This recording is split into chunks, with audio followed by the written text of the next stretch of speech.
Let's go.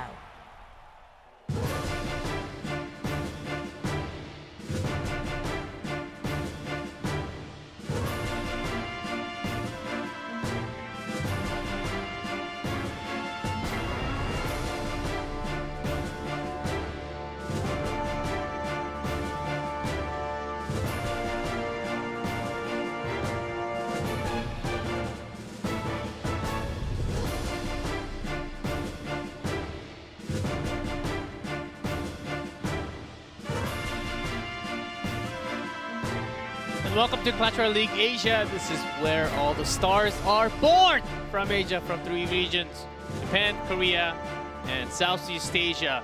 It's going to be a heck of a lot of fun because it's October, but no balance changes yet. It's coming very, very soon. Still today and tomorrow left before we go into that changes with Season 4. My name is G-Clef, and this man right here is your expert ending life. Yes, and today we have Group B. So it's funny because I did Group A recently, 2 days ago, and now I'm here at Group B. Oh, yes. And you guys all know that, you know, the style of Group A and B are totally different.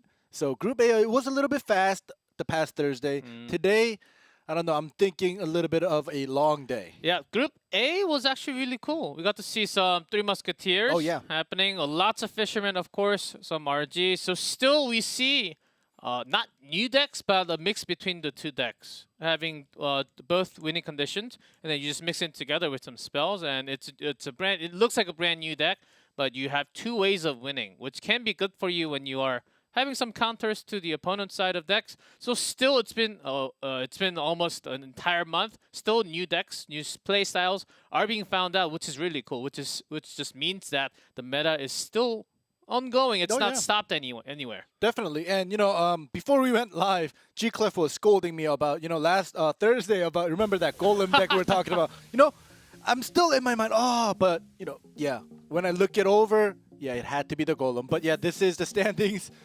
We have Group B today. So this is the 3rd game after the first round robin sets have been finished. So Group A played that on Thursday. Group B, it is their third day. And 3 more matches for each team for Group B. Group A, only 2 more matches, but on top you see Dragon X. Oh, yeah. That yellow, which means they have guaranteed themselves in the playoff spot. They're going to that playoffs regardless of what happens from now on. Of course, with a 6-2, you would imagine they at least have to be in playoff. I'm guessing they'll be like 1st or 2nd from Group A. Yeah, what do you think? Yeah, I think because throughout the whole season, even the 3rd day, which was the past Thursday, did pretty well. And even if they lose back-to-back, obviously, they're going to make it up there because the sets and games are just too great for them right now. Oh, yes. Talking about Group A just for a second, but the matches, of course, we've got to stick right here. OPGG versus Sandbox Gaming, match 22. OGenesis versus GameWit, match 23. FOB Gaming, Brand Esports. So, yeah, big maybe placement deciding match. Of course, only 3 matches left, but if they lose this one, they might be just stuck at the bottom, or maybe they're good to go into the playoff, just like Dragon X from Group A. I think today is a big day for all 6 teams. Oh, it definitely is. The way it's set up here is, you know, from top to bottom, the first match that we're going to get are the 2 middle of the pack, 3rd and 4th place. Second match, 2nd and 5th place. And the last match, 1st place versus 6th place. Yeah, especially for FOB Gaming and OGN having 5-2. With 1 more win, they're going to be having 6-2. Oh, yeah. Yeah, with standing on top. Let's see what happens. But before we go into those teams, still big for these 2 too. Just because they had the head-to-head, I think, yeah, that's the reason why OPGG is actually, Sandbox is actually in 3rd place, OPGG standing in 4th. Yep. You see the numbers are exactly the same, both Korean teams. Let's see what happens. Yeah, this is going to be a big day. We do see the players come up on the stage. This is where you get to see who will be coming out today, and this is the entry. So Expo Master back in the 1v1. All right. 2v2. I believe he played 2v2 twice with Tapong. Yep. Which actually is surprising because they had better result, 2-1. Yeah. Where Asher Hooney 1-4. So in terms of the better duo of Expo Master, certainly. But I think if you're going against Sandbox, you're really looking for Ice Law to come out for that 1v1. Nearly 100%. I think that's the reason why Expo Master went back to 1v1 here. Yeah, we'll have to see about that because Expo Master definitely has to win today against Ice Law because he already lost once to Ice Law in the past match up here. But before we get on to that 1v1, I want to, you know, we see that Graveyard ban, Tornado is always banned, but Graveyard has been coming out so much on the 2v2s, the Graveyard Freeze, the Graveyard Everything, the Graveyard Rotation. So finally the Graveyard is banned. Yeah, with the Tornado Graveyard ban, I think lots of spell bait with even Goblin Barrel are also fine. Yep. Expecting lots of Lava Miner, that's like the second one to go, and then the Giant Skeleton with even RG. So except for those, we haven't really been seeing too many. Sometimes rarely Expo in 2v2, Yep. and OPGG did play that once. We'll have to see what they will decide to bring out. Out of the three that you just mentioned, G-Cliff, I think Lava we've seen the most, I think, this season, and then followed by Giant Skeleton. Yeah, we've seen a lot of Giant Skeleton and well, not with RG, just mostly Giant Skeleton and Clone, or even Giant Skeleton and Graveyard. But because Graveyard's banned, I think we may just get to see maybe just a Giant Skeleton for defense, but mostly the Lava Miner that we'll see the most. Yeah, I'm hearing the Royal Recruits are coming out in 2v2 as well in China. So maybe we'll adapt that as soon as possible. It's only been a day. Yeah. So maybe as Royal Recruits are popping out in 1v1 a lot more often in just the last week, even West picking that up too, along with a Balloon Miner and a few other decks, even Royal Hogs coming out with that just because how it's making the Fisherman act like a dummy, just pulling all those guards or recruits.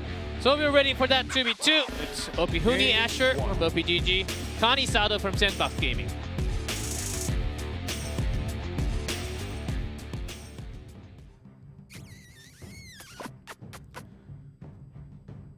Yeah, those 2v2. Lava is expecting a lot, but when you have all the air, that's when you fire in the hole and just say, okay, we're just gonna expo here. Oh my goodness, that would be crazy. And there we go with the Lava Mega Minion here. Not surprised, but we'll see. Ooh! So we will get that RG plus Giant Skeleton in the front. And this is very contradicting here. One's air, one's ground. And there we go. They do have the Fisherman on the side of OPGG just to prep for this, just in case. Yeah, Mini P.E.K.K.A. One of the best to get that Giant Skeleton out. Fisherman pulling it to the right, so the damage went to the right side mostly. Lava breaks out now. Without that Tornado, you have to have the Executioner.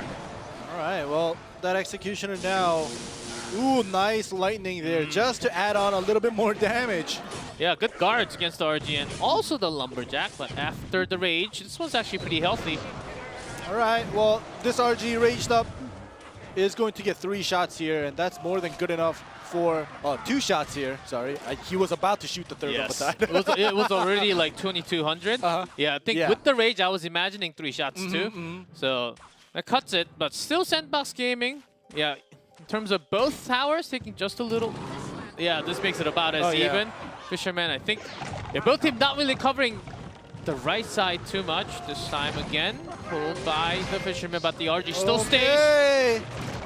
So even though the Mini P.E.K.K.A. is locked onto the RG, it will get more than enough shots to kind of benefit Sandbox Gaming, and now all they have to do is focus on the defense, but now it's going to be hard because they're going all in with the Baby Dragon and the Miner. Yeah, a lot of units here right now, and the Lava just gone with Executioner. Great, but still with the lightning. The Miner still stays with the Baby Dragon. That's a whole lot of damage. Sandbox Gaming, not too happy about the defense. Yeah, the RG getting past and the Fisherman pulling the Giant Skeleton. Up to that point, it was great. But the counter, their defense was not solid enough that their Princess Tower goes down first. Even the defensive. Here we go. Having the log, it's going to help. And 111, that's good enough for a Fireball. So Sandbox, they can certainly make a next push. Already spawning the Lava. OPGG having a slow start. All right, so they're going to put the Giant Skeleton in the back so they can do a slow push while defending. Plus, they have to also get rid of that Princess Tower by using the Fireball. So they're going to need a little bit more extra elixirs here and have a great defense. Okay, OPGG trying to control the Giant Skeleton, the timing for it. There's that RG. There we go, great defense. Pulls the Giant Skeleton. The Lava on top didn't really do too much with only the pups. RG connecting. Yeah, that was at least one. Oh, this is a crazy strong push here coming in with the Brawler alive as well to get rid of that cage super fast. Another great lightning from OPGG. Now the Lava connects. Lumberjack even on the ground. Great Fireball, though. Oh my goodness. So they both lightninged each other. OPGG lightning the tower and everything else around it, the defending units. Sandbox had to lightning the Lava, Baby Dragon, and the Mega Minion, and it was great. It could have gone down, but they at least have a moment to breathe. 348. Sudden death. Yeah. You're looking for a lightning and a snowball here, but you got to defend first. Giant skeleton, not near the tower. RG comes straight down. The fisherman, Dice Spirit locks. Oh. And pulls it away. That's enough for a... Yeah, snowball came down. A second ago, lightning. Yep. OPGG is going to take that first game. I think the lightning was really the key card here, as there were lots of this one single target unit like the executioner, power, plus like the lumberjack. They were landing all 3 shots every single time. It was great. They landed all the lightning onto the Princess Tower. And at the end, even though I think it would have still gone to OPGG, the Pocket Fisherman to pull back the RG onto their side just to make sure, I think that was also a great play. It could have come out even before the end, before the end game happened, but this moment was actually the best, where the crazy counter push happened and Sandbox didn't have enough air units, air defending units to actually cleanly defend. Yeah, defensive lightning was pretty good. Yeah, was pretty good, but still was locked on to the final lava HP. Yeah, this cleanup. Sandbox did have skeleton. I think it was just back in their hands, or they were just missing where the fisherman was going to land. There are lots of even more open space because they got the tower down. It was hard to exactly predict where the fisherman was going to pull that RG from. So good game really from OPGG. They had a lot better control even after having all those lava set up. Yeah, exactly. And usually when we have that lava versus Giant Skeleton and RG combo, from what I remember, from what I recall, Giant Skeleton RG has a lot more pressure that they can build up compared to the lava, but it was surprising how well OPGG handled that lava. Yeah, it was also so much better back in history when the fisherman did not exist. Yeah, that is true. But now we're living in season 3 right now. The land of the fishermen. Yes, with the Piggy Pirate. Balloon, Lumberjack, all of a sudden onto the left side. And Inferno pulled all the way to the back, okay. But Mega Minion is still there, so it should be totally fine. Yep. Gonna pull it back, that damage will go in. I think, yeah, they wanted to put 1, not 2. Maybe just an Inferno or Cage with something else. So there's a second balloon now without the building. Alright, there we go, the miner. They have to drop. He whiz, but the zap. And the freeze balloon! balloon! This is going to be great! Lands a shot and then gets pulled back. But then the miner still gets some chip damage in with the death damage going in. That was a great surprising freeze right there. However, also OPGG, they reacted as quick as possible with that snowball, but it already dropped 1 bomb. Yeah, lower than 4 digits already in the minute plus 2v2 time. OPGG, they wanted to go for their own surprise onto the right side. Yeah, Inferno Tower down from Sandbox. They have a good defense. Even the mini P.E.K.K.A shot. Alright, well, this time around, the surprise attacks coming from Sandbox Gaming. Not only the balloon, but the freezes as well. That snowball was so fast, we couldn't even see it. We only got to see the snowball break. Yes. So it did like two extra damage probably. Giant skeletons all over again here. Alright. Can you really use the fisherman? We haven't really seen that yet here. Alright, so now we do see the miner placement, even though, well, not even though, but the tornado is banned, so they can just put it anywhere. So OP, they misplaced that skeleton, and the chip damage will actually build giving up the left side. They already have a lumberjack onto the right. Okay. I'm just going to have a tower for the balloon. Yeah, with the musketeers in the back to help it out, it's going to be more than good enough. Anyways, Ice Spirit. Oh, that mini P.E.K.K.A is going to cause trouble. There we go, the snowball. They want to keep the musketeer alive. Yes, this time they have the Giant Skeleton with an RG setup. Finally, Ash is going to bring his own Inferno. Locked onto Giant, though. Ooh, got that defensive freeze here. Coming in from Sandbox. The RG is still pretty healthy, but the Giant Skeleton Death Bomb will get rid of most of his health. Yes, really pushing for Elixir. They know Sandbox Gaming does not really have too much. Okay, 470, that's not too bad. Right side, RG. One more. Okay. Okay, 221. That's in lightning range. But there's still 8 seconds left, so they have to. They're gonna get rid of it. Yeah, with Snowball or Lumber. Okay. Yeah, anything that they have, and OPGG is going to take the second game. Great defense. Lumberjack onto the right side, and I thought they have given up for the time being, because at that moment we only saw 1 RG, which was weird for an RG 2v2 deck. And then they had the Inferno Tower ready onto the left side, say, we've got the balloon attack, and let's have a bigger push onto the right side. Good, smart setup, really making the opponent cycle a little bit harder than what they used to do. Yeah, so basically like OP at the end, when they put that one RG and felt like they were giving up the left side, but they put the Inferno Tower down, they kept that Musketeer alive and the RG. So it made Sandbox think, all right, this push, they're going to try something. And they put down the Inferno Tower, they put down everything.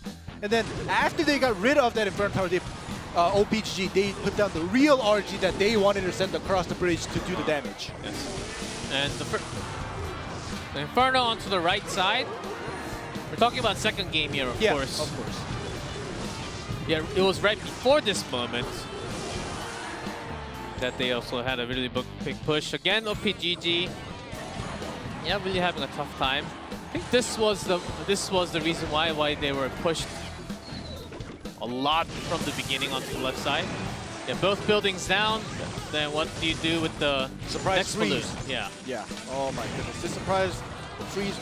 The bomb drops and then the giant snowball comes in. So, you know, that basically negates what the purpose of the snowball. So this was the moment. Yeah, it was Huni. And yeah, good for OPGG.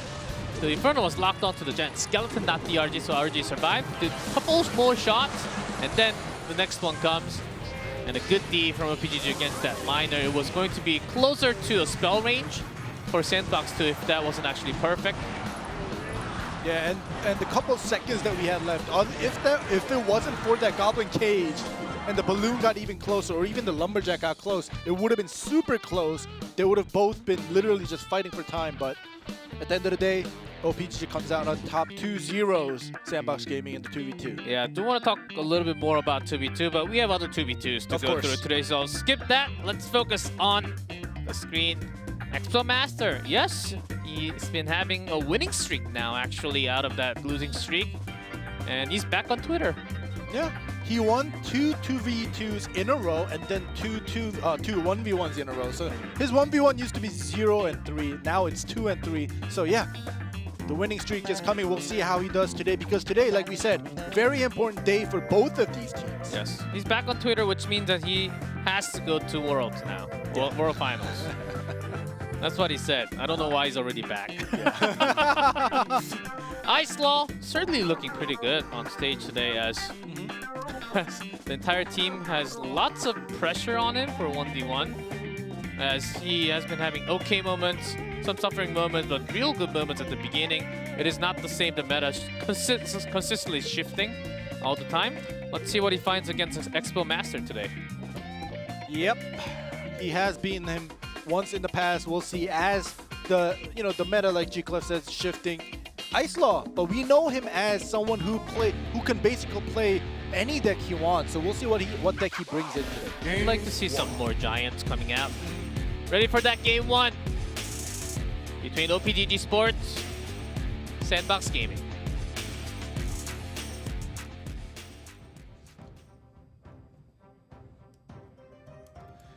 So Expo still having a pretty good win rate, but not really being shown too much anymore from any regions, because we've got so many other tools, like even the Balloon, Lumberjack, Fisherman, and we've seen 3 Musketeer, lots of Hunter coming in.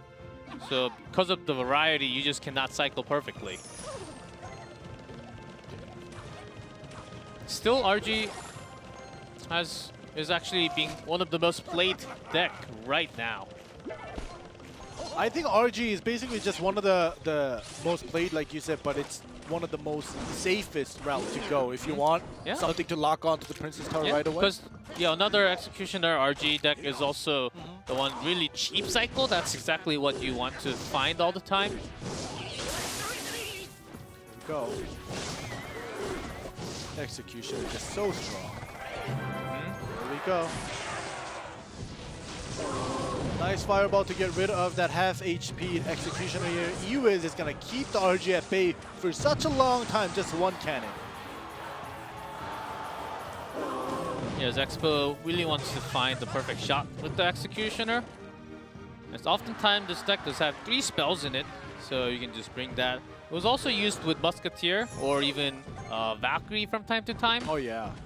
So how you want to pair that up, Expo Master has been known as a really skilled player with a tornado spell. And Ice Law still got a really good chance against it because he does have a Fisherman. There's that tornado that we've been talking about. And the skeletons right after.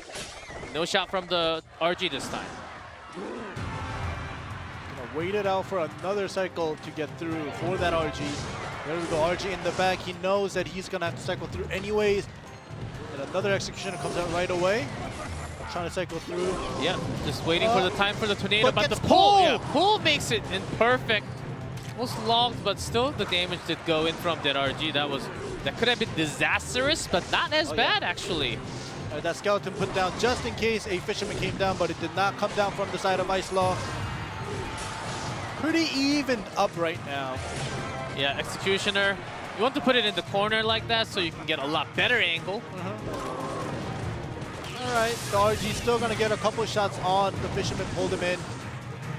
So right now, Expo Master a little bit ahead.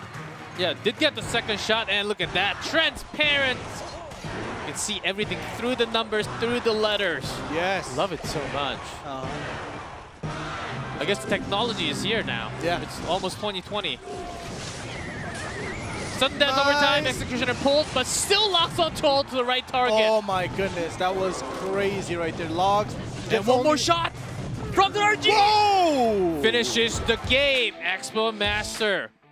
He's back for real. When Executioner is buffed, he's the guy with the tornado. So, and in terms of cycle and the average elixir cost, certainly was a lot cheaper for Expo Master. That's why he can utilize. It seemed like he was putting down Executioner after Executioner after Executioner with that RG. Ice Law, not the same situation, as he's got to have a little more elixirs putting down every single time on the ground. Exactly. He has to calculate his elixirs a little bit better.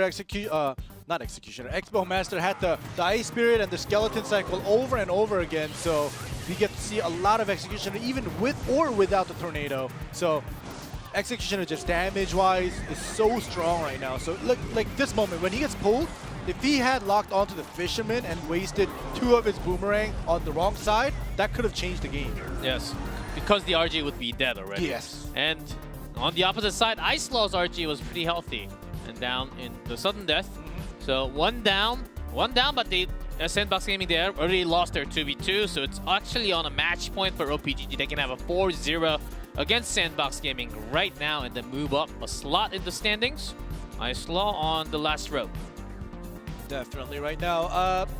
To be frank, Sandbox and OPGG, they're both in top 4 right now, so even if Sandbox or OPGG end up losing today, they still have 2 more games to kind of come back and stabilize their position in top 4, but still, who wants to do that? Yeah, they all want to. Yeah, but the problem is that Gamewood also has 3-4, who's on 5th. So Gamewood, if they just win one, they can actually be boosted to like 4th place straight up, or even not 3rd, but boosted up 2 spots with just a single win. So they have to grab that. Only a few matches left right now. Expo Master seemed a lot better with the cheaper cycle. Is actually his style. Yeah, just Ice Law just went up against a similar deck, not really similar with same RG, but the archetype is actually pretty different. And the cycle, you're gonna have a tough time catching up. You don't even have a furnace in that too. Correct. I was actually thinking about that. What if just Ice Law, even if he had the same similar deck, Expo had a cheaper deck, but Ice Law just put a furnace in there instead? It might have been a little bit different because Furnace is just so valuable depending on who you're going up against or what kind of deck you're going up against. Yeah. Don't really see too many EQs from Asia, but from the West and China, EQs are super common, so we're seeing a lot less buildings just in common and just throughout. Yeah. I think that might be a reason. Let's see. Game 2 is match point for OPGG.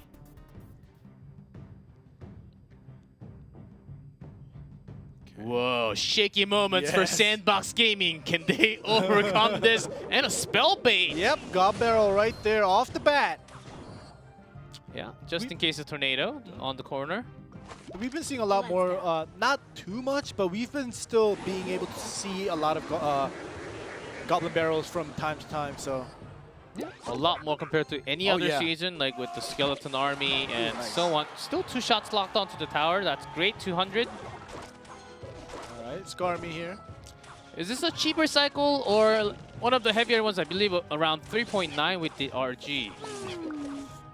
Well, a couple of the skeleton actually lock on, and they scratched the Princess Tower. And here we go with the graveyard. Mega Knight. Yep, Mega Knight RG, it seems like from Expo Master. No problem with the minions on top. Skeleton's getting not even getting close to the tower at all. All right, so that was a great defense. And there we go, the RG that you were talking about, G-Cliff. It comes out, but Icelaw's Hunter stays alive. Nice, nice, the Hunter. The RG is getting closer and closer. Got few shots onto the tower, but still great placements of the Hunter and the Fisherman, but still not too happy about how much damage it did. Yep. All right, well, Fisherman versus Fisherman. Still gets a couple of swings in there, even though Expo Masters Fisherman pulled him in. Icelaw not really concerned about the Fisherman onto the left. But with that Princess, might have to be, so using that poison early on, just getting that chipped out. There we go.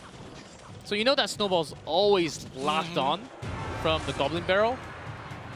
So without the poison, without the Snowball, the Mega Knight top of that graveyard. All right, we'll have to see now. Expo Master matches Icelaw's Mega Knight there, but the Fisherman will pull it across. So usually if you pull the Mega Knight while he's jumping, the jump damage gets cancelled, but this time around it's gonna go in. They crossed each other, and then the Fisherman pulled the graveyard again, but locked onto the Hunter, so this could be dangerous, but the dart shooting darts. So it's actually not as bad, and the Princess survived all the way from the left. And now Icelaw has to defend against this Royal Giant. The Hunter is put down right next to him. Needs to get rid of it before he dies, and he does. Okay, Princess locked on. So a few Goblin stabs, not as bad. Yeah, you notice that Expo basically forced Icelaw to use that Giant Snowball and then threw that Goblin Barrel. Perfect timing. A couple of stabs that we haven't seen before because of that Snowball. Yeah, Dark Goblin cleaning all those skeletons. Poison all the way in the end. Mega Knight taking the shot. Okay, Princess now doing a little bit too much onto the left side. All right, Icelaw, you have to remember that the Princess is still alive. Only has 2 spells. What can he do? Oh my goodness, look at both the towers. Oh, wow.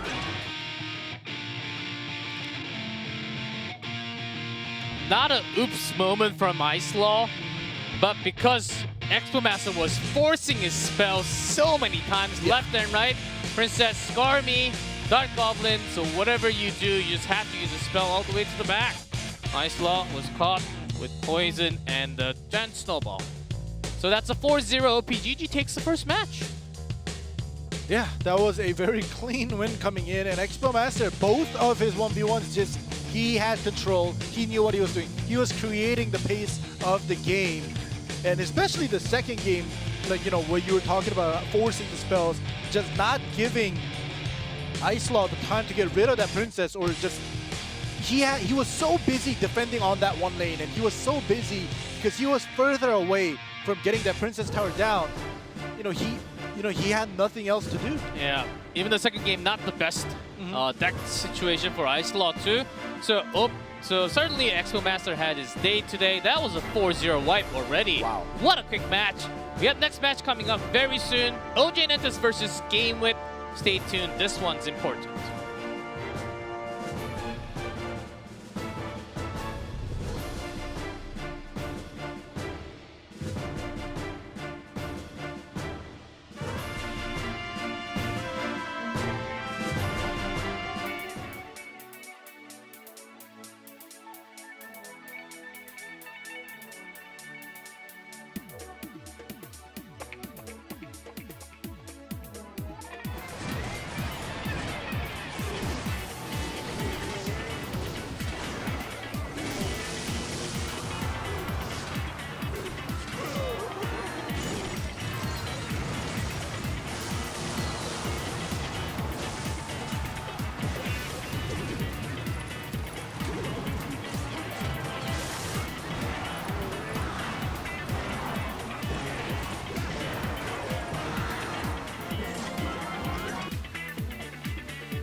Let's go.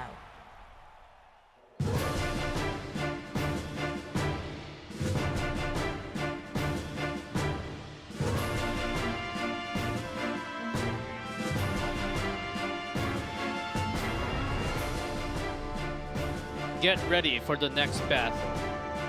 It is between OG and Entus. Game win, match 23 of Group B, the entire day of Group B. And why do you think this match is important ending? Why is because there's two reasons. OG and Entus, they're 5-2, tied with Valve Gaming regarding the games. So if they win, they're gonna step up. They're gonna have a chance to basically secure their spot in the finals. But also for Game with, who is basically was tied with Sandbox and OPGG. Now that OPGG won, if Game with wants to step up and kind of, stomp over Sandbox, they have to win today also. So both of these teams have to win for different reasons. Yeah, Game with will actually be in top 4 if they win. Yeah. So OGN is already up there, but other teams are catching up, so they have a lot more reasons to win. And tied with Valve Gaming. So we'll see as roster, time, TNT, KK, okay? The best members for 1v1. Okay, Giant Skeleton Band, Tornado Band, so for 2v2. So what you would expect from both teams, I guess. Yeah, the reason I said wow was because this is the most standard it can get for both of these teams. The 2v2 players, the pair that we have seen from the beginning of the season, and especially for 1v1, sometimes we do see Dandelion come out. Sometimes we do see, we saw Yakitori come out for 1v1 once. We can still see Roll Up Poran as well. But going back to TNT as well as KK, this is just the most standard. This is like the best roster that they both want to bring out. And yeah, also having Dandelion as the fourth, just in case of King of the Hill. And Blossom from Game with. We'll see. I would like to see this match going to King of the Hill because they have such talented and also unique 1v1 style of decks in their hands. That's potential. A lot more for OGN. I'm expecting Dandelion to bring something else because now that everyone's actually using the Royal Recruits, he's gonna find some other cards and make it meta, make it playable in the meta.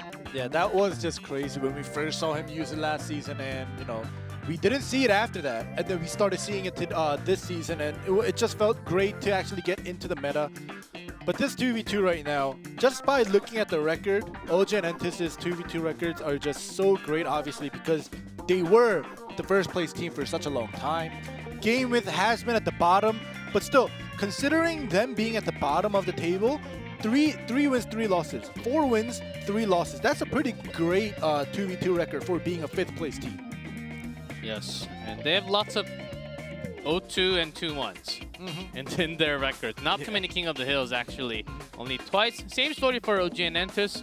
Let's see what they get ready for this time. Graveyard is open, which means that you need to be ready with some type of those fast attacking units like the Lumberjack, Dark Goblin, Archers, and so on against those popping skeletons.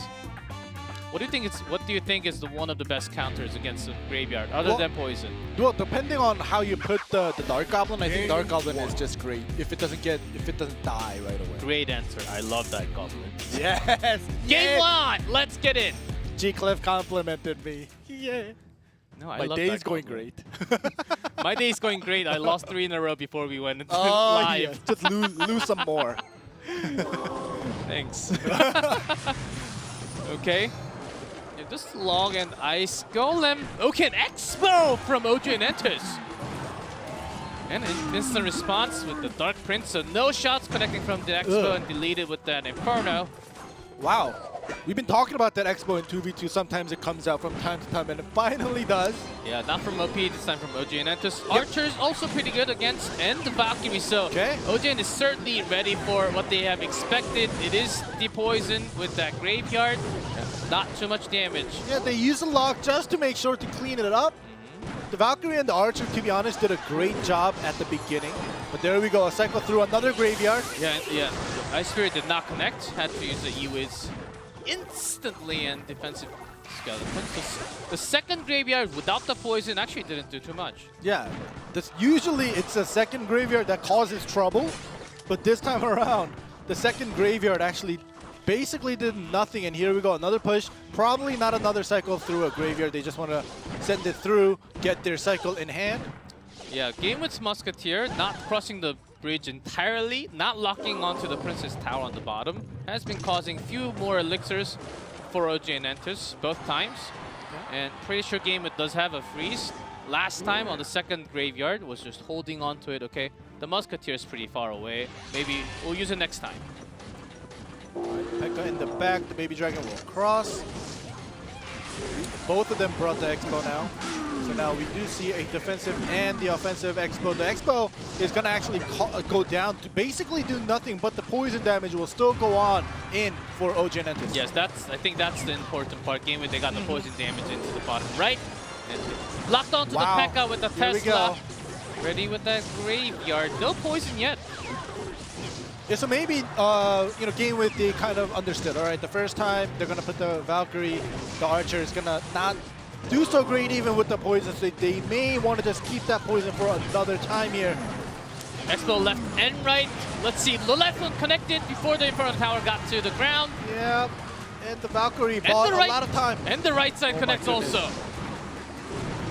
Both of them doing a ton of damage. And the poison is not doing damage to the tower. Great catch. That GameWith, they were in a hurry to get rid of that Expo, and look at it, it did so much damage even with the poison. Ooh. Oh gosh.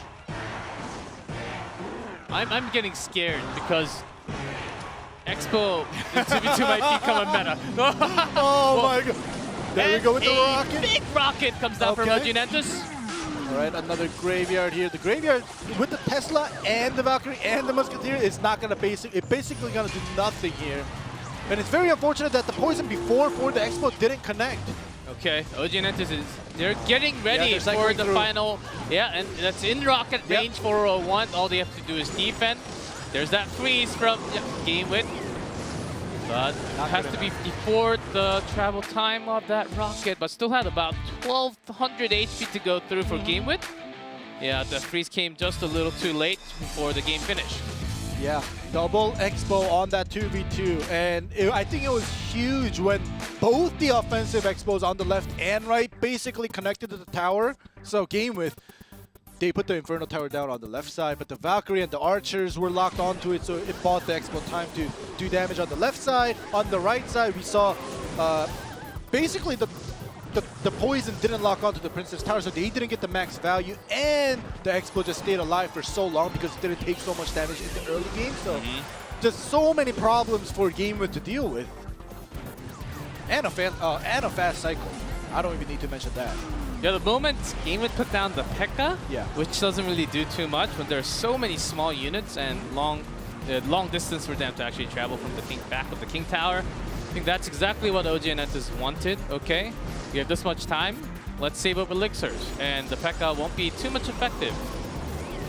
And defensive Expo pretty good against the graveyard too. It can soak up the damage from the skeleton, or if it's on the other side, it will target down the skeletons. Definitely, and now GameWith calls out for a timeout. I'm pretty sure they're shaking up because we saw that 2 Expo just do so great, even though, to be honest, GameWith, the Pekka and the Inferno Tower, in a way, they could have, if they put the Pekka down, or like they did with the Inferno Tower in the beginning when the first Expo went down, just let the Inferno Tower meet with the Expo.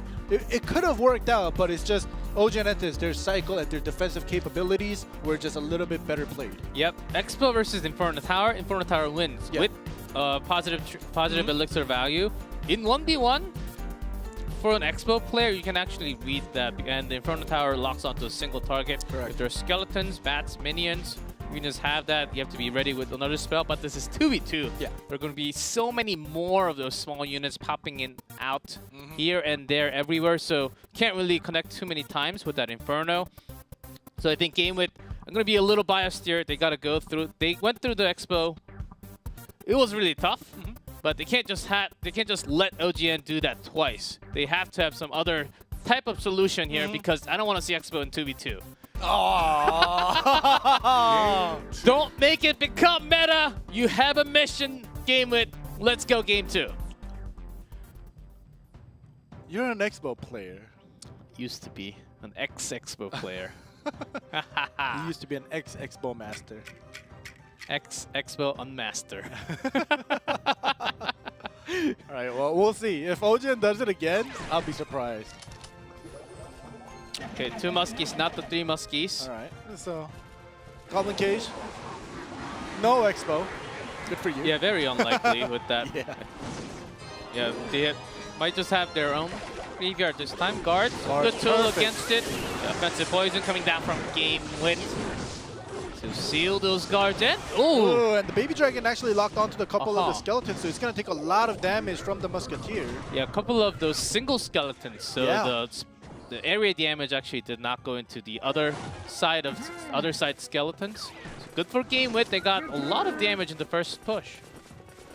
All right, here we go. Feels like another possible graveyard here. Right off the bat, everything just put down graveyard poison as they cross the bridge. Yeah, it's still no real graveyard coming out from OG and Entus. This time they do with the P.E.K.K.A. On the bridge. Yeah, the moment Princess Tower locked on. And an offensive poison. So a very similar type of decks coming out from both teams. Look at this. The P.E.K.K.A. is... Oh, the freeze! And the P.E.K.K.A. The P.E.K.K.A., yeah! is marching! Boom! And another one! Tower Boom! down! Oh, wait, right what? before Oh. that. Yeah, still the Baby Dragon still locks gonna- on. Yeah. Yeah, the Dark Prince pushes it a little back, so it does get it onto the Dark Prince. So I was ready to scream for the second hit from the P.E.K.K.A. You know, it actually still does. What? A lot, even before before the P.E.K.K.A. nerf onto the range, it was still locked onto the tower oftentimes, and still it does from time to time. Because depending on how you exactly put it for that push to happen here. Look at this. And a big log, double Baby Dragon in the air, even the snowball, just to make sure that the skeletons don't attach to the Princess Tower as much. 40 seconds to go for Game Wit. Gotta connect some better graveyards. I still think 40 seconds, if they focus on the bottom left, it's possible for them to get that one Princess Tower down. They're going to try their best, putting that poison down a little bit early. Yeah, it says no way Golem, you get near the Princess Tower. And OG and Entus, because they know that Game Wit has a freeze potential, double graveyard, and an early poison. All right, there we go. We have a defensive and an offensive poison here, so the graveyard basically not going to do too much. But still, a couple skeletons lock on. Yeah, the poison damage. 200. They put down the poison, not going to be in time. They need some other damage, other source of damage. No instant zap, no instant lightning available for Game Wit. They were holding on to a few other cards. Yeah. Like, I'm guessing one has to be freeze. They just got a never perfect chance to do it. So it's going to be OG and Entus taking game 2 and the first set of 2v2. Wow. That was just... The second game, I think, was more interesting because they were both playing it with a graveyard deck, whereas game 1, it was a little bit different variant of both decks on the other side. So, while game 2, OG and Entus, they just knew how to pressure. So Game Wit went with the hybrid, where you mix up gasoline with diesel, and you can use everything. It's not the real hybrid, guys. Don't trust don't trust my automobile knowledge here. Yeah. I'm just the mobile guy, not the automobile. Haha. Well, OG decided to bring the Tesla in, right? You know, right? These days in more automobile, Tesla. Yeah, Tesla does bring the power. Yeah, so OG and Entus brought the Tesla. Yeah, and then I was talking about game 2. Anyhow, as we go into game 2, similar type of story, but they have a P.E.K.K.A. set up from all the way from the back. And they actually have one major big push, and they have their freeze landing on the Inferno and the tower together. Boom. Oh, this was great. And just the fact that the P.E.K.K.A. got one swing, if the Dark Prince was put down a little bit earlier, and if it didn't get a swing, even though the Baby Dragon had locked on, I think it would have had maybe 200-300 HP left possibly. Yeah, good point, because Yuhiro had... Yeah, the Dark Prince came after. Yuhiro did have enough elixirs for the Dark Prince. By the way, it was close though. It wasn't like a total one-sided game. Game Wit was literally maybe like 3-4 ticks away from the poison, plus another, supporting spell if they wanted to get it down faster. But now we're moving on to 1v1. TNT versus KK. But GameWit really needs a victory if they want to go into that playoff. So it's 1v1 time. And we have TNT. But against him, we do have KK, the best, you would say, and the most amount of game played from both teams on that 1v1. In terms of record, I don't think it's too much of a difference, but KK did lose a lot at the beginning of the season. Yeah, KK lost a lot. He's literally just 1-4. Did his record come up? Yeah, right now. Yeah, 1-4, TNT, 2-4, 2-3. So yeah, basically just one win difference, but both the players, we usually expect them to have a positive 1v1 record. So, you know, it's very awkward to see them both have a negative 1v1 record here. Yeah, but they do well in King of the Hill, so correct. Kind of surprising. And that just tells you that in Group B, there are so many good 1v1 players out there, not just these two. And same for Group A too. Oh yeah. So we have lots of ace players coming in Asia. Let's see the match between these two and what kind of decks they will have. Of course, no bans in 1v1. Game 1.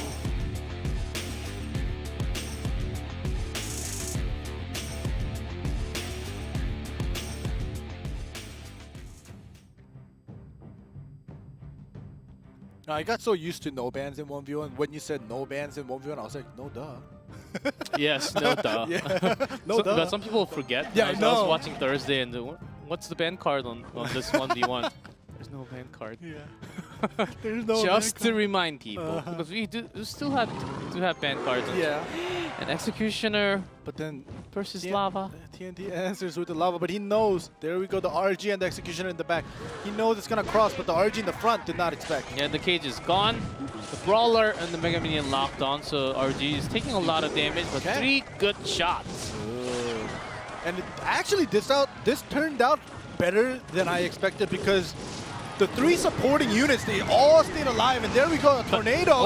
But Tornado with the Fireball, but not as good as Executioner Tornado. Oh, this is too much damage. Goodness. But I think KK did raise his hand. I don't know if something went wrong. He's just going to keep on going for now. Let's see what the referees come down to with the production. But because KK played Executioner to begin with, yeah, he couldn't really have Executioner back in his hand for the Tornado. Comes another attack with the Valkyrie, not surrounded by anything in the front.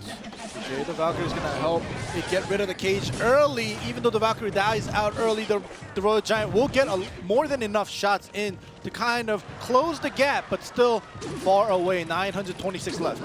And TNT is going to further run away just a little bit more, with keeping the Miner around the corner just so that it doesn't get hit by the King Tower. Yeah, the King Tower and the Princess Tower HP are basically 200 HP difference now. Yeah, Guard's gone. Ice Spirit just to freeze it, but Guards are actually great in set of troops against the RG. 2 shots only. All right. So there we go, the Pocket Lava comes through, and luckily KK did put down that Executioner right away. He's gonna lock on. Skeleton, nice. Yeah, good read with those skeletons against the Miner, and a good freeze from that Ice Spirit too. So this defense was actually really clear. Yeah, definitely clean here by KK. Yeah, I was just about to say, one more good push. 30 seconds is more than good enough for KK to tie things up. We'll see. Yeah, just need 2 shots from the RG. I think KK's just he got it. Right, but this time now he has to defend against a very healthy Baby Dragon Mega Minion push in the back, supporting. Nice. Even Tornado. Fireball. Oh my goodness. In there, and the Execution actually did not. Yeah, it didn't take any damage. So TNT. He wanted to get the King Tower, the Princess Tower, and the Executioner, but maybe one square away here. Okay, nice good log. pulling it back. Wonderful Tornado. Executioner still stays. And if it locks on, that's about 500 gone. See, 942. Boom. After that, One more? 424. Oh my goodness, I was okay. 942, 424. So it's like 520-ish. My goodness. So KK losing his Princess Tower so early, basically caught up right now. And nice skeleton placements once again. This time the Fireball. Yeah, really good. Yeah. But still, it's not enough to take everything down. And yo, Executioner. All at once. That Executioner MVP, yo. MVP, seriously. And here we go. The Executioner in the front is going to help. Oh, I thought it was going to say, help get rid of that Goblin Cage early, but double Executioner. Oh my goodness. This is just KK. Outrageous with another RG. Shooting a shot and... Just pocket RG now. Yeah, Lava just not doing too much here as Pocket. TNT. Yeah, it already locked on. The Goblin Cage will push it back. It gets one shot, but the Fireball. Wow. Exactly. With that call. KK, put your hand down. Yeah. You won. This guy raised his hand, lost his Princess Tower at the first push of TNT, basically. And he comes back, ties it up, and even wins the game. I don't know if TNT even saw KK for a second raise his hand and kind of, you know, I don't know if he wanted a regame, but there was something wrong that he didn't like, and he still was able to come back from it. I'm thinking that the maybe Executioner was not the best of the starting card that he wanted. But he did have an RG in his hand, so which actually does pair up pretty well. So we'll have to see what the actual... Oh, we had the result, but we've got to solve the problem before we go into any further matches. So TNT, even though he had a pretty nice game to start off, still he had the Lava and it was against the Executioner. And he does have a lot of troops, even the Mega Minion Baby Dragon, the supporting units on the back, but Executioner Tornado against all those air, they're pretty countered right there. Yeah, not pretty, just very countered, because just the Executioner and a Tornado gets rid of so much elixirs all at once. And even the pubs, you saw them, just literally, they don't even come out. So TNT, he knows now he has to go change and go on a different route here against KK. Yeah, just making sure, maybe just some of the device issues. Maybe KK is getting too many messages from fans. Oh my goodness. I think that's it. That's what it is. Yeah, on Thursday. He's too popular. On Thursday, one of Benzer's Korean fans came here with... Yeah, you saw that, and he was raising it, and Benzer just felt so happy. Yeah, he was giving out hearts. Playing 2v2 though, Benzer. Jeez. But anyways, let's hope that this problem gets solved quick. Yeah, when we have some time to talk about the 1v1 decks all over. Executioner, pretty cool, but not in all the decks. Let's see what the balance change will actually be. I think Executioner is... What do you think? I don't think Executioner is the problem. Yeah, I think Fisherman is the problem. I think we can all come into the same conclusion with that card. Maybe like 10% nerf on HP. Maybe like one less range on the hook. That's what I'm thinking. Okay, well, in the meantime, we do have that timeout called, but the Fisherman buff or nerf. No, did you just say buff? I can't even. Okay, get out of the chair right now. Get out of the chair.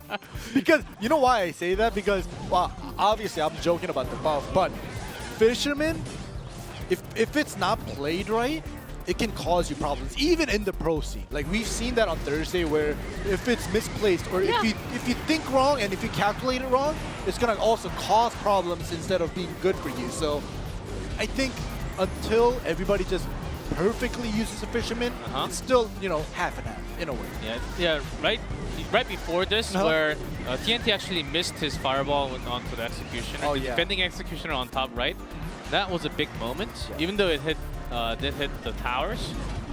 It was supposed to bring that Executioner down just a little easier. Yeah. And that push actually became like 1,000 damage worth. Even Executioner hitting onto the tower, which usually does not really happen when the range actually got nerfed in a way. Yeah, that was the moment where G-Clef was doing the mathematics to see. Yeah, it was about. I knew it was about 5 something. Yeah. But not exactly. Yeah, but the important part is not the math. The fact that the Executioner locked onto the Princess Tower is a huge problem, and we'll see if TNT is able to come back from this, because this timeout is going to buy him some time. Yep, we did get an update from the production. KK had a slight, like, laggy issue at the beginning, but he won the game, so we're just gonna flow with the flow. Yeah, into game number 2. It is TNT. OJ Nent is calling the timeout here, as it's similar situation. I'm pretty sure Dandelion is going to come out from LGN. But game with they also have actually it was Blossom, so they actually do not have a roll-up around today. They don't. Okay, so did not think of that. But Blossom, who did not get to play too many times last season, as I know he's been practicing a lot. Like if I check a Grand Challenge, his name is up there all the time. So it is time for game 2. KK leading the set 1-0.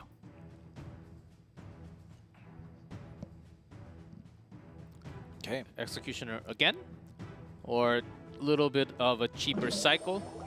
Oh, Mortar right off the bat. TNT's not gonna waste any time here. Musketeers. I don't know, for this moment for TNT, right? When he puts down the mortars, he put down the archers a little bit late. He could have just put it down right away, I think. He could have saved the mortar. Yeah, with the archers, knew that it was going to be piggies. Yeah, but with the cage, you can buy a good amount of time. So the spell that TNT has, is it going to be better than this and maybe have an EQ? Because you see a lot more EQs with a regular Hog Rider paired up, but Graveyard here coming through. Very tanky. Dark Prince here, no problem. Yeah, but the Archer's Musketeer against those skeletons, only one scratch from the skeleton. So that's basically 0. And the mortar connects to the tower now. All right, and he has that small counter push on the left side, the giant snowball to negate it, but the Musketeer already got one shot on. Yeah, but a really good snowball though. It was. Limiting all the possible options. The Hog this time was just a little too much. Yeah, but if you notice right now, TNT is just constantly pressuring. There's no time for KK to make his push, except for when he defends, and then the counter push happens. So right now, TNT is giving him no time to breathe. TNT is forcing KK to put down defensive units here all the time. Is this the 3.3? But it does not have the Valkyrie. It is the Knight here from TNT. All right. Another Graveyard coming in with the offensive poison counter Royal Hawk split here. Yeah, KK, I think there's a Fireball. So already it is not the EQ this time. So KK, I think instead of putting the cage down, he was testing for the final spell. Got the Musketeer out for himself. Very nice snowball. Trying to get rid of everything to slow it down a little bit. The archers in the back will do a pretty good defense. A couple of scratches still go in from the skeletons, but... Yeah, and a good Fireball to knock back both the Brawler and the Musketeer. Limits a lot of their HP for their next push. Ooh, now the Mortar onto the left side. A lot more damage done with the split Royal Hogs. And now TNT's going to change lanes here. It still takes damage to the Knight and the Mortar, so not as bad for KK in terms of what's going on right now. But the tower HP. That's the problem. And Poison used offensively, so KK going all in here. Oh, goodness. Here we go. The Dark Prince is put down, but 4 Royal Hogs being very healthy. The Giant Snowball will push it back. I think it's going to live for the time being with the Fireball. Yes, KK is out of options by the time. TNT does come back pretty strong. Me too. Yeah, with that Royal Hog Mortar deck, Snowball Fireball. There is a different version with an EQ with the Valkyrie. Instead of the Knight, right? I think that was also what KK was sort of thinking. The reason why he didn't put down the cage. Against the EQ, he doesn't really get to. He can't have the best setup. Yeah, with the cage. Yeah, but oh my goodness, the Musketeer and the Archers just so great against a Graveyard. Even with the poison, they stay alive for long enough to get rid of like the first half of the Graveyard. Yeah. It's still really hard deck. It was even going to be worse if that EQ Valkyrie actually happened. Yeah. Like Valkyrie on that Graveyard. Yeah, plus the EQ against the cage. Yeah, like literally hard counter. Still, against those Royal Hogs, it's actually pretty hard. To find your own cycle, you gotta really have an effective Graveyard along with that giant Musketeer, Dark Prince pushing at the same time. And the good thing for TNT was that he got most of those units hit with a Fireball before they crossed the bridge. Exactly. So not really concerned too much. And even against the Graveyard, Archers are good counters. Musketeer is a good counter. So it was ready with more than one card every single time. Game 3.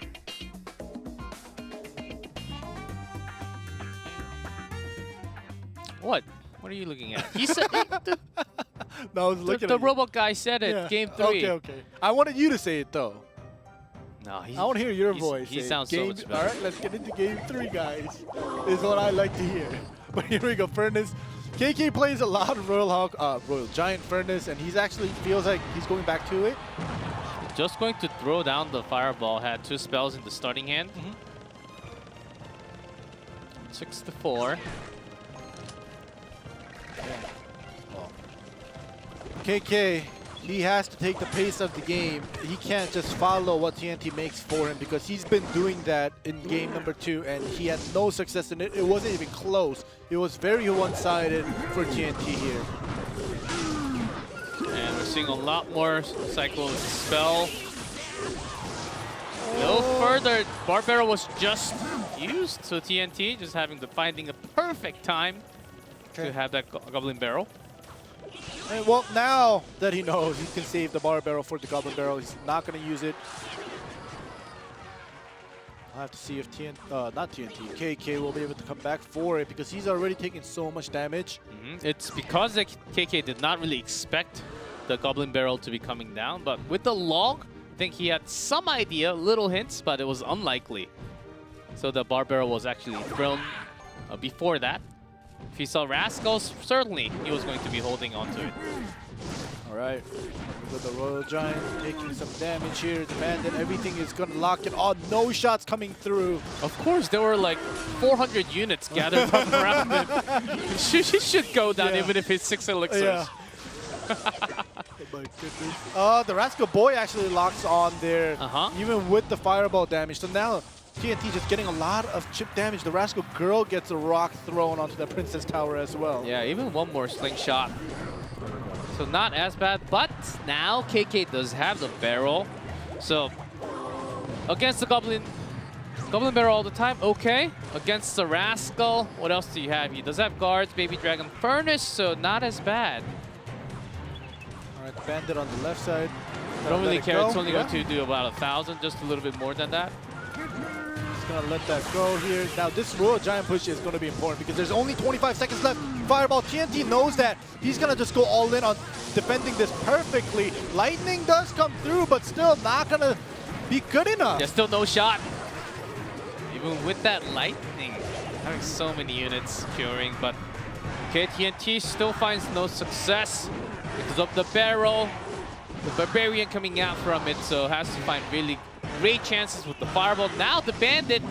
Now it matters. Now he has to defend it, and now KK puts down the guards just to make sure the Bandit doesn't get his dash damage in. The Baby Dragon did lock on a couple firebeds onto TNT's Princess Tower as well. So better of a situation. Okay, good zap. Fireball. And the lovely fireball.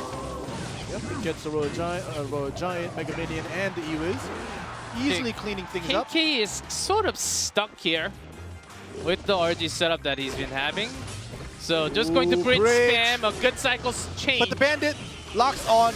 He's going to Ewiz there just to make sure because it's going to go down. Oh, look at this Goblin Barrel. Yeah, ready with the bar barrel. So better situation for KK. Got that RG down, but a big push coming onto the right. Only a Baby Dragon, low on elixir. Very low.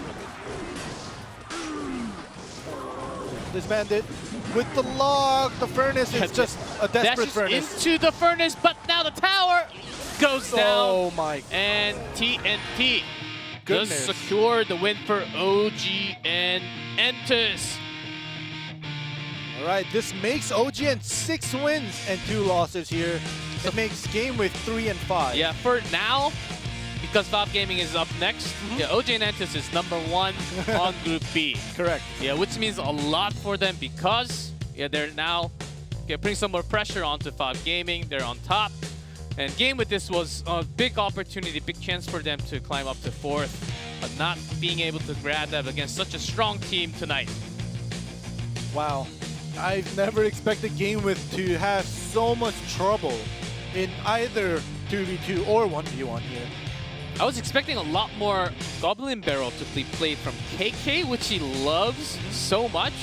Actually, a lot of Korean players as a region using a lot more spell bait compared to the Japanese players, which is the opposite of what we had in history for years and years. Goodness. Well, now this season is just upside down, I think, especially for Group B. I don't know what's going to happen with Brandi Esports in this last game. Yes. It's time for another break before we go into the final match of the night. Five Gaming versus Brandi Esports coming up next in just 7 minutes.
Let's go.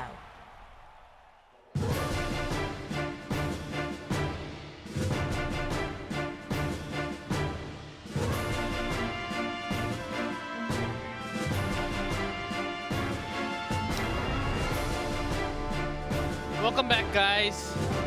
It's game time. We have, well, not anymore first place team. Oh. The favorite of so many of you, Fav Gaming, and surprisingly at the bottom, Red Esports. Yeah, very surprising. Well, actually, I'm pretty used to it now. They've been there with Game With at the bottom, but yeah, it is very surprising to see them at the bottom still. When we're so far into the season, it's time for both Game With and Brandi Esports to step things up. But just before Game With loses another game against OG and now it's up to Brandi Esports to see. Teamwork. Oh, Fav Gaming wins. Brandi Esports just playing it cool. Yeah, we do see some dads coming in from Trainer Ken. Yeah, but a lot more teamwork coming in from Fav Gaming, to be honest. Yes. I give them 8-8. Yes, for the intro, Fav Gaming, +1. Yeah. And maybe that's the reason why they're in second. Of course, this takes another practice, another set of ideas coming out. And which, to talk about ideas in terms of creativity in decks, I think right now is the meta for it. Definitely. Okay, today Jai is up 1v1 for Brandi Esports. Yeah, for Brandi Esports, Manong GP and Jai, they've been going back and forth. Poo Poo even came out for another 1v1 in the past as well. I mean, for King of the Hill, and Trainer Ken came out for 1v1. But yeah, mostly it's been Jai this season. And, you know, because Brandi Esports is at last place, their records obviously not going to be that great, but we'll see what happens today. They're going up against Fav Gaming, who was first place until last game. Yes. If you're having the Fantasy Royale, make sure you put in Zach, because he plays every single time for Fav Gaming. No matter what. Because he has Hog Cycles oftentimes, He'll get at least one. he'll get a lot of... He'll get you those trophies, okay? Yeah. Those crown counts, at least. So I might switch out just a little more. I had Pedro, but Pedro's not coming in as much. We have a lot more MJP and like Legend coming out in 1v1. So I think it's time for me to switch out because you can change every week. Yeah. Isn't it? I think it's every Wednesday. Yeah, it was like about 4 days, something hours. Yep. So I'll have to change that now. Yeah, but in the meantime, I'm actually thinking of changing to a lot of the 2v2 players because they also decide to come out and, you know, they get a lot of towers. Even if they lose, they still get like 1 tower down and stuff. So yeah, maybe that. But back to Trainer Ken and Manong GP pair here. Whereas for Fav Gaming, it's been Kensumeshi and Kitashan throughout the whole season. So they basically have like a locked roster. Whereas Brandi Esports, they've been going back and forth. Poo Poo played a game of 2v2. Jai played 3 games of 2v2. It has been mostly Manong and Trainer Ken playing the 2v2, but yeah, you know, I understand why Bren has been going back and forth because their records and their results weren't that great. Game 1. Yes. Without the captain, struggling a lot this season. Game 1, 2v2 time. Okay. Well, as we all know, Brandi Esports, they at least where they excel at is communication. Trainer Ken, Manong GP, they love to talk. They love to get things in order. Okay, Miner responded with an Executioner. Dark Prince onto the other side from Brandi Esports. Similar type of cards coming. Well, Trainer Ken raised his hand for a moment there, but I think. Okay, with the Pekka. Oh, Royal Recruits. Exactly was calling out. See with the Royal Recruits. Magic Archer, a decent card against the Royal Recruits when they're crossing over the bridge. Especially when they line up pretty well. Exactly. And actually, I think it's been maybe like a week or two since we actually saw a Magic Archer. But like 2 weeks ago when we saw Magic Archer's great lineups with it, it's going to get more than good enough. Like 2 to 3 piercing shots, and it adds up. Yeah, Players has been so good with the piercing shot, the angle, also response against it. There's that Ram Rider. Okay. Going No straight. building. Yep. Oh, there we go. There is the building, the Inferno. It's magic. Tower. That's why we have Magic Archer, but still is able to connect to the tower. Okay, great Dark Prince here. It would have locked onto the Prince's Tower one more step, but nice pull. Yeah, but in total, Brandi Sports, they were able to do some more damage, including a spell and a big push with the P.E.K.K.A too. Now a setup. Yeah, for Fob Gaming, it's coming soon. Yeah, you can tell that Fob was waiting for the P.E.K.K.A to be put down for that road group, but now, no, they're out of options. They're gonna put it down first. The poison goes down, gets max value, gets the recruits, gets the Musketeer, gets the Princess Tower. And they're ready with their own minor push along with the bats. And okay, the bats are actually safe, so has to drop down the Magic Archer against those bats. Still was able to connect about 500 to the tower. Here we go, another split push. Well, it's always gonna be a split push with the royal recruits. Oh, nice lightning. The miner's gonna keep everybody else safe. Yeah, The bridge, the Magic Archer stays alive. Yeah, no piercing damage, but too many recruit shots directly into the end with the miner. Altogether, the miner does survive. And only hitting the tower, no executioner, no mega minion, no fisherman with that rocket damage. So Fob Gaming now going for that second tower. All right, I think the log and the executioner will be more than good enough to defend. They're gonna put down the Dark Prince just in case, and the dash damage actually does go in. Yep, keeping the miner away from the tower. Ram Rider ready with that snare. So piercing does go in few shots, but without the rocket, it does not finish the game. All right, it was close, I think, that rocket, like you said. Without it, it's gonna finish. But if Brandi Sports did throw that rocket a couple seconds before, it is possible for them to tie it up and maybe play a little bit longer for that sudden death. But first game, Fob Gaming, they take it away. Yes. Seems like even if you're you want to use the rocket, you gotta wait for that travel time. It takes a lot of time. The rocket actually has to be out from the. I'm guessing it goes out from the King Tower. he throws Out it. from the King Tower, and when you see that number 4, then you can make it. But if you have any lower number than the 4, when you have the rocket out on the screen, then you're stuck like this. You're stuck like Yes, the highlight starts right now. So this moment is the time where the right side, look at the right side, where they lightning and they get through. The Magic Archer actually gets rid of the guards perfectly. All 3 of them just get hit straight away, no splits. Which doesn't happen too many times. Yeah. And the problem was that Brand had, okay, Dark Prince, okay, but on the left, P.E.K.K.A against so many units with shields, it takes forever. That takes forever, ever for the P.E.K.K.A to clean that up. So there was a lot of elixirs dropped and also took a lot of time. When the lightning hit on the right side, which was the right option, the right choice, the perfect choice, yeah, Fob Gaming, they just had that moment. The P.E.K.K.A, I think it wasn't bad. It just, as you know, P.E.K.K.A is very slow. It's very tanky and strong. So it took him a long time to get rid of the small units that G-Cliff was talking about. If it got past the bridge and kind of like pressured Fob Gaming, it could have been different, but it definitely just took way too long for it to cross. Yeah, I'm saying if it was a bomber, whole lot better situation. Less elixirs, but no one uses it. Game 2. Bomber, he says.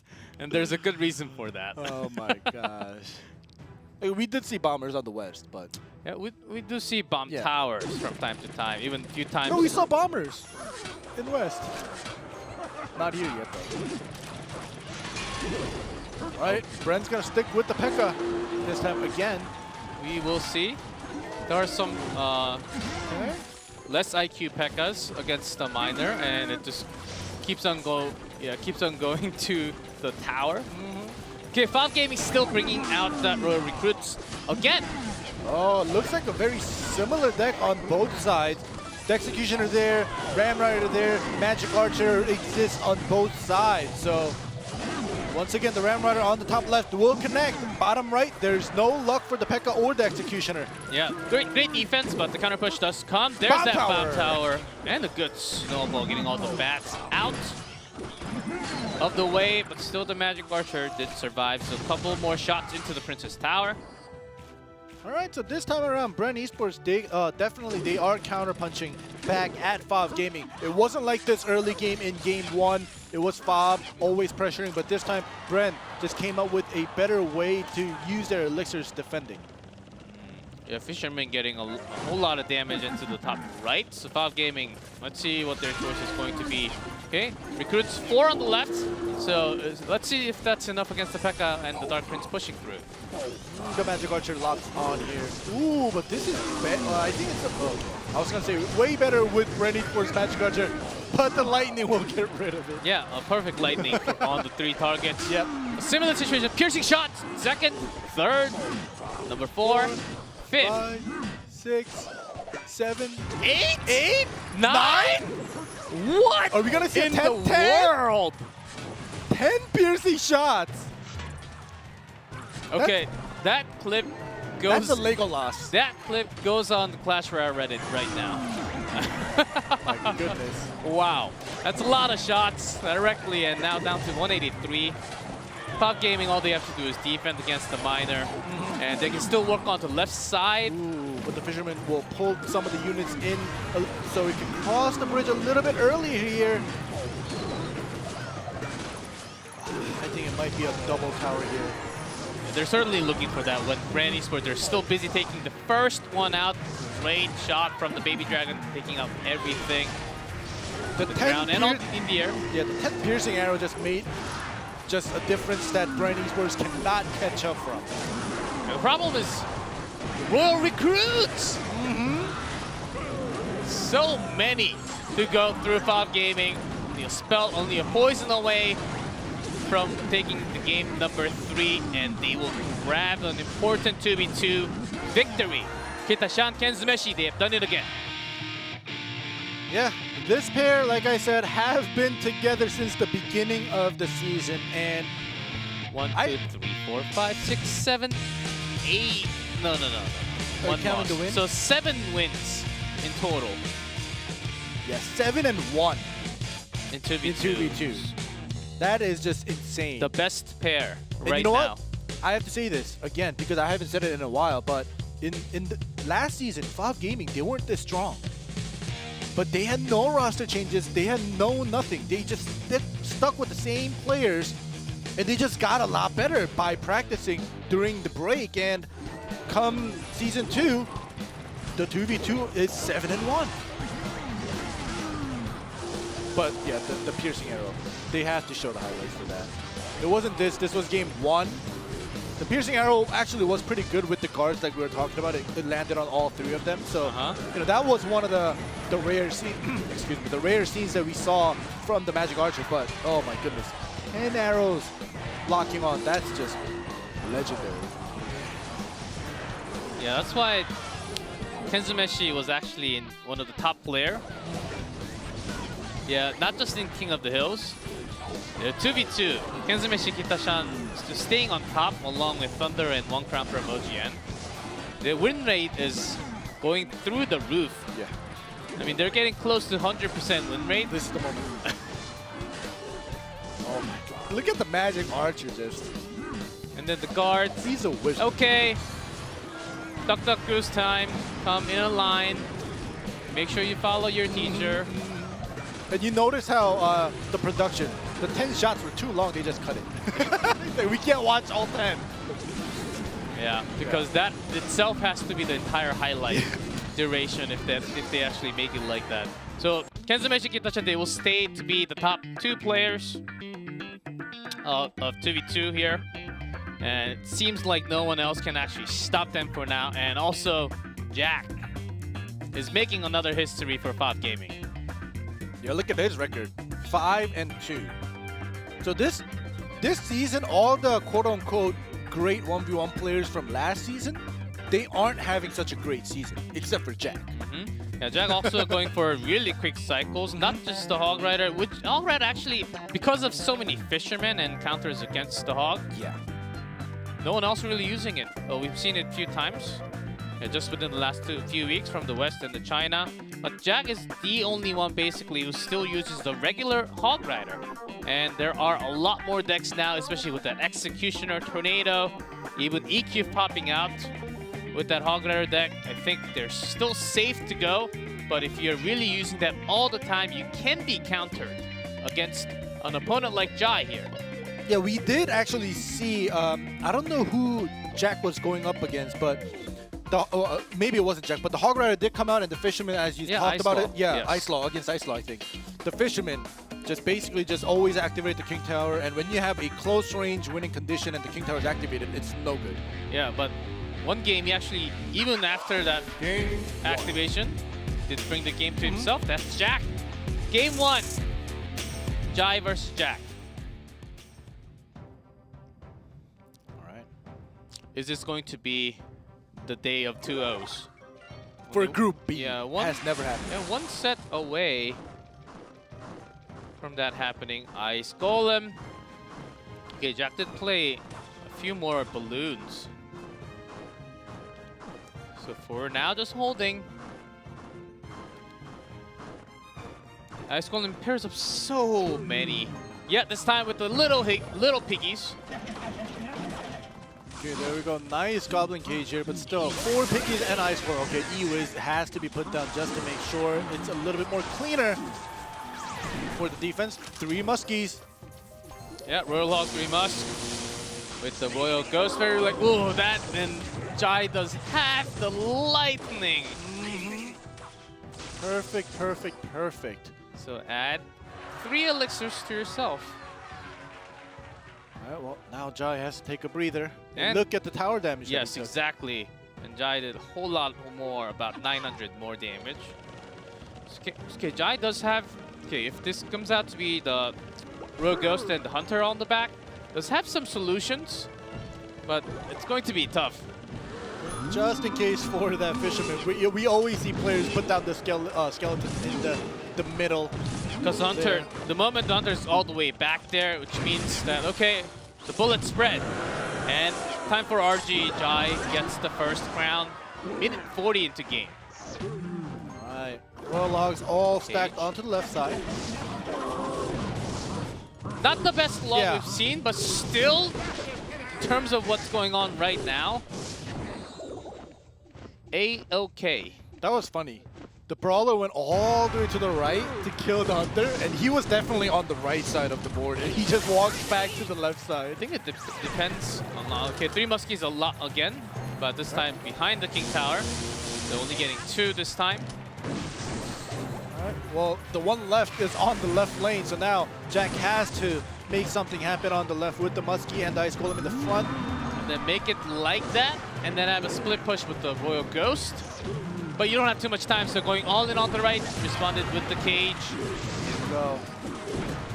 Fortunately for him, I was going to say no log has come out right away with the Baby Dragon on the left side. It's going to buy him some time. Yeah, even had to put down the Ice Golem to get at least 1 Musketeer, but still that's a lost elixir for Jack. Worse, turning into one of the worst situations for Jack. And there's no hope for him to come back. Jai take a strong victory, strong win for himself. Game 1. Yeah, just I think here, this wise, Jack versus Jai. Jai's deck just had such counter spells. I can't say spells, it was just lightning perfectly for the Musketeers, and it forced Jack to put down other units to kind of keep it alive, put it behind the King Tower. It tied Jack's hands for him to make his own move.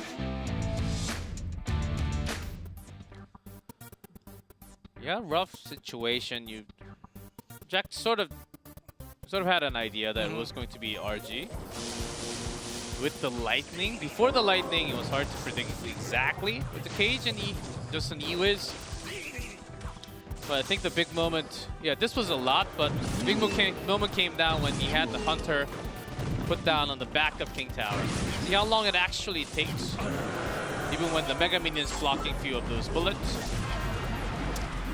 Yep, and this moment was basically the last push that Jack did to try to go all in here, and the Goblin Cage just creates so much problems. Even without the Baby Dragon locking on and doing splash damage to the Royal Hog, it was almost perfectly defended. Yeah, even when you have the Ice Golem on top of 3M, so that's 11. Against Lightning, which is 6, so 5. And you're left with a Musketeer, and just little HP of Ice Golem.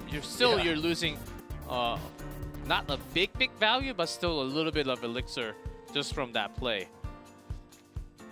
So that one going to be tough. If it was a regular Hog Rider, I think it was still going to be tough with the cage. I think the trade, the Three Musketeer and the Lightning trade that happened, I think at least 3 times. It basically just set back Jack. If Jack was ahead and he was doing the trade and he was losing Anglisters, it could have been okay because he just needed to defend. But it was the other way around. It was Jai that was doing the pressuring. And every time they did the trade, Jai just became more stronger and more pressure coming through for Jack. Just the deck-wise, I think it was Jai at the upper hand. Yeah, just a hard counter deck because when you have an RG, you don't care about activating the King Tower. Yeah. Because RG does not get hit by the King Tower unless it's dragged by the Fisherman into the King Tower range. So Jai was not scared at all to activate the King Tower and then just lightning get 2 Musketeer down. 2 out of 3 from 9 elixir. That's 6. So you get an even trade, positive trade because you're hitting onto the King Tower even more. Game 2. Game 2. Jack's gotta change up. What's it going to be? All right. Well, I have to see. Jai is probably gonna bring another cage or any other building because he knows he's going up against Jack. At the 3M, bar barrel to start. Both of them going to bar barrel. Jai definitely needs to win here today. Brandi Esports, they just need a win. And a good D. Yeah, from Jai, having a good read where the miner is going to be. Not the same for Jack. And great poison here, though. Bar barrel for bar barrel. Yeah, but Jack ready with likely a miner balloon with that Ice Golem and the bar. And Jai can still just rotate with the miner poison cycle. But expecting a few more along with that Ice Wizard coming out. Because you can't just defend all the time. The chip damage will even things out here. Still just kind of waiting for the moment. They get a positive trade. Very nice. Yeah, instead of using the poison, want to have the miner with the baby dragon so that it actually removes the musketeer. Good choice from Jai. There we go. Nice Ice Wiz. Not going to be as good as the first time, but the chip damage going in even from the slow miner is going to be a lot. Yeah, the reason why Jack's having the musketeer onto the right, he knows that the poison is in Jai's hand. He can't just let the poison chip down just about 200, just a little bit more than that every single time. So good cycle change. Okay, so the Goblin Cage is not going to pull the Barbarian and he gets 2 swings. So here, Jack is just getting chip damage after chip damage. And it's already at 1,000 HP. Let's see what exactly is ready with this. As Jai's waiting for the perfect moment. Alright, miner in the back as well. So now Jai was forced to switch lanes to the right side. Obviously did more damage now with the poison and the miner chip.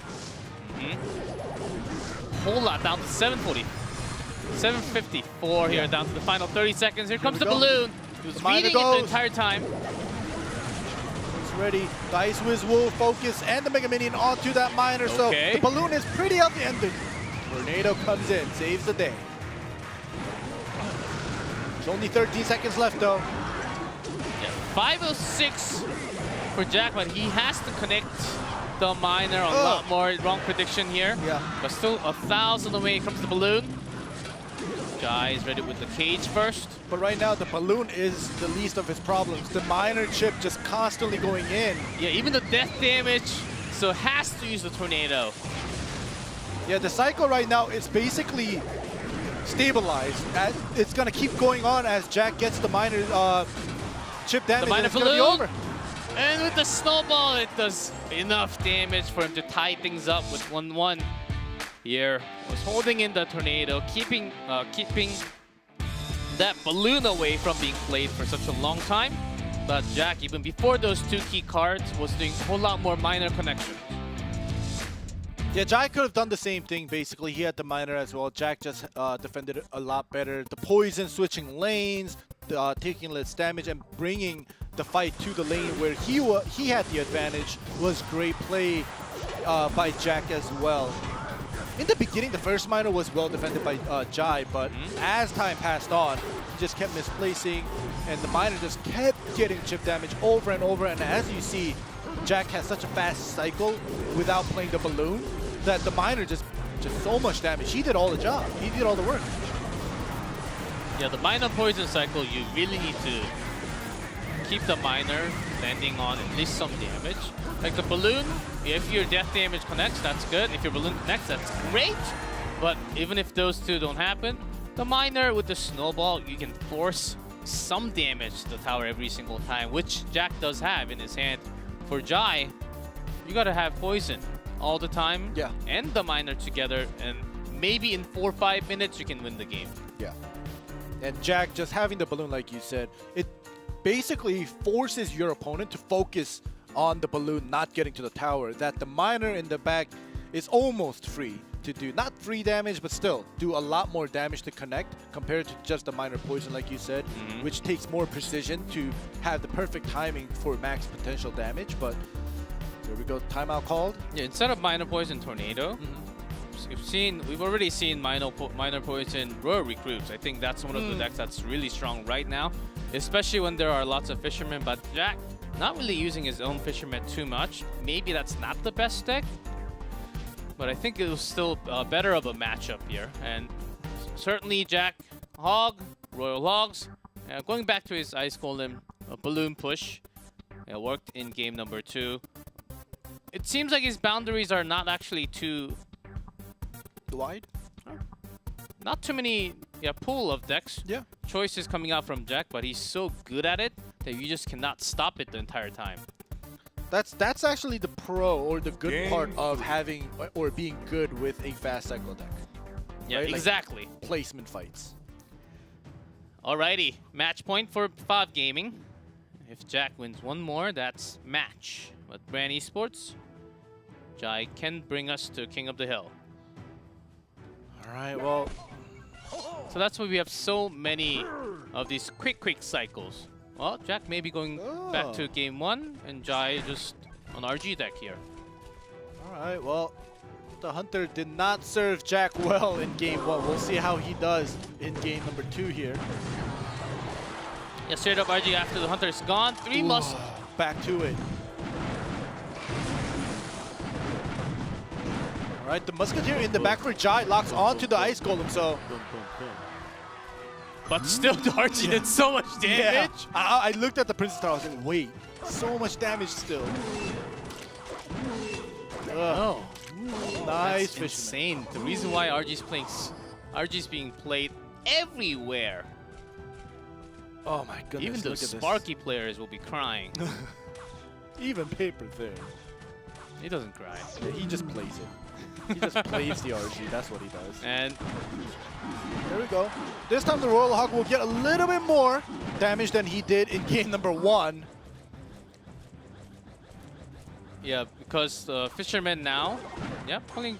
There are 4 targets. If you only pull 1 out of the 4, at least you will reach near the tower.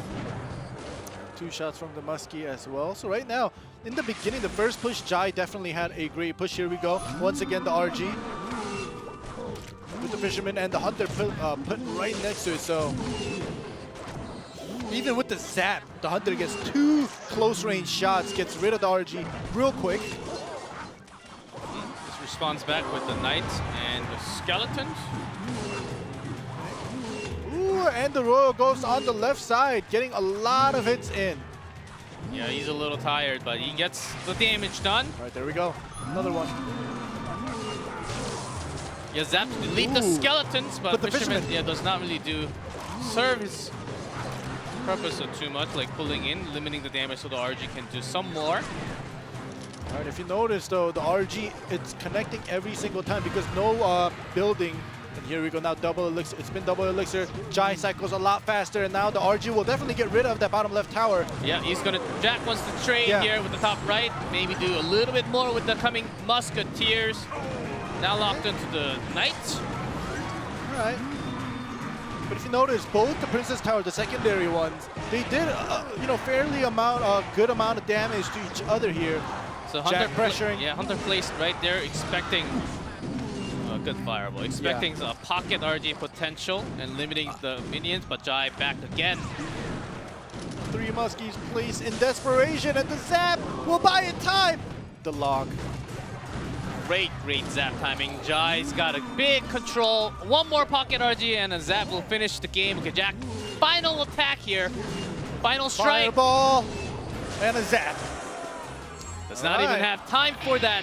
Jai is bringing the set number 2 for Brandi Esports. Keep their hopes alive. We're going into KOH. Yeah, King of the Hill, first King of the Hill of the day. And it would have been weird if Group B had all 2 zeros, and obviously we're not going to get that. And Jai, you can tell that he was a little bit happy. He smiled for us for the camera after he won. But yeah, Brandi Esports now, this is their last chance to actually get a win here today. Okay, which is a little bit weird because usually you do have the Fisherman in that Royale 3 Musketeer deck. Jack was never basically using it. Even if you pull it, does still oftentimes and very likely locks onto the same tower. You just buy some more time. Maybe was concerned about the skeletons from Jai popping out and just limiting the Fisherman, and maybe it was going to be Jack just wasting that many elixirs. Well, this was game number 1 where the Hunter basically failed Jack in doing what he was supposed to do. But game 3, I think the Hunter did a great job. It's still the Royal Giant without any buildings or anything to kind of distract it for a little bit at least. It's gonna at least get 2 shots every time. Yeah, this game was good for Jack. Jai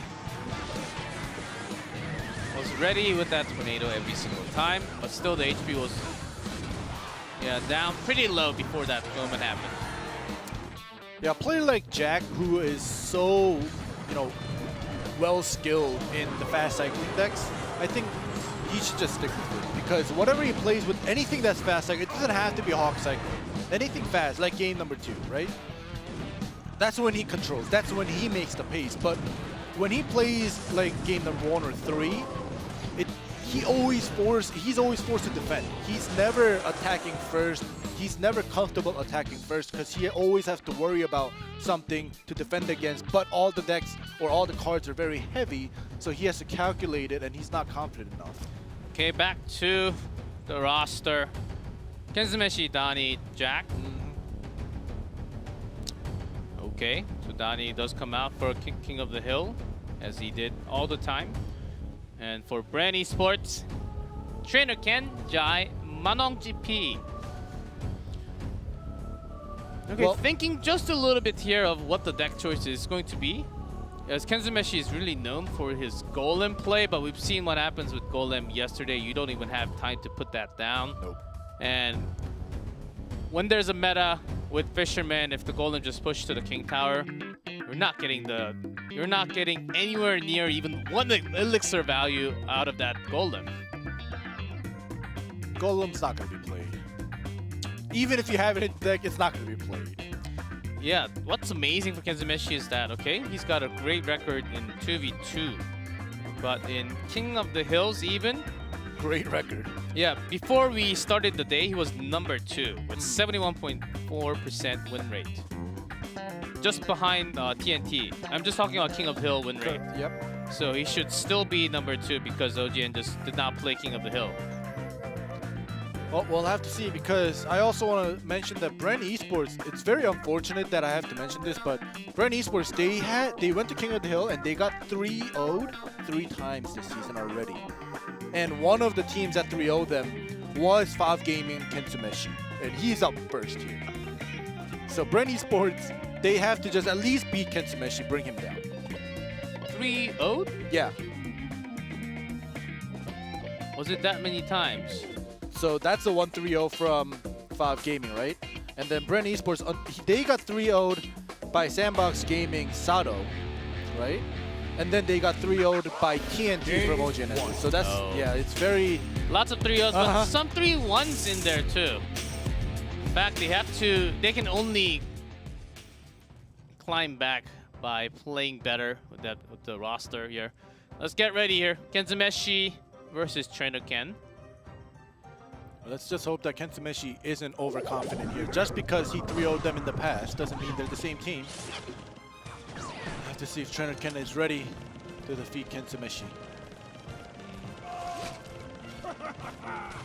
The sound of that fishy guy coming into the arena. But with what else pairing up with that?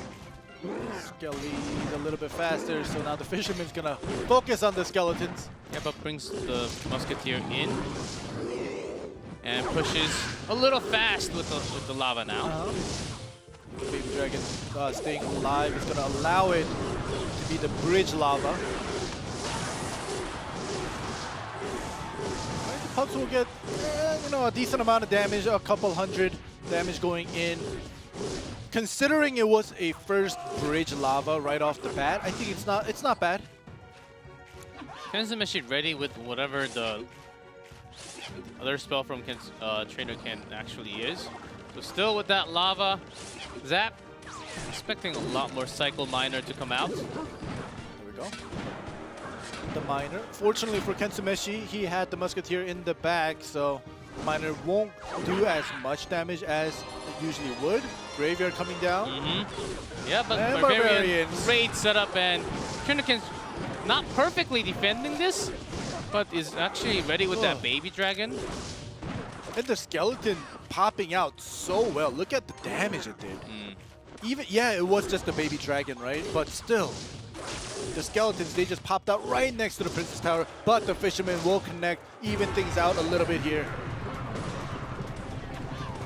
Yeah, Kenzumeshi really pushing forward all the time because you can't really let Trainer Ken to have another lava setup. As you say that, G-Clef, the lava is put down by Kenzumeshi. Not Kenzumeshi, Trainer Ken. Graveyard. Ooh, this time he's going to choose the Barbarians to be in the back, and the Baby Dragon locks onto the Rascal Girls, gets rid of them right away. And an easy pull from the Fisherman next with the Barbarians. Lava is going to connect. Poison might be okay, but you got to secure the pups first. The pups are still staying alive, and the Fisherman comes through, and the tower goes down. The Kenzumeshi's defensive poison was not for the pups only, it was for the pups, half, and the troop coming from the bridge. So it took a whole lot of damage from the remaining pups. They have not enough damage with the Graveyard Poison. Kenzumeshi admits the victory of Trainer Ken. What a game. Brandi Sports leading 1-0.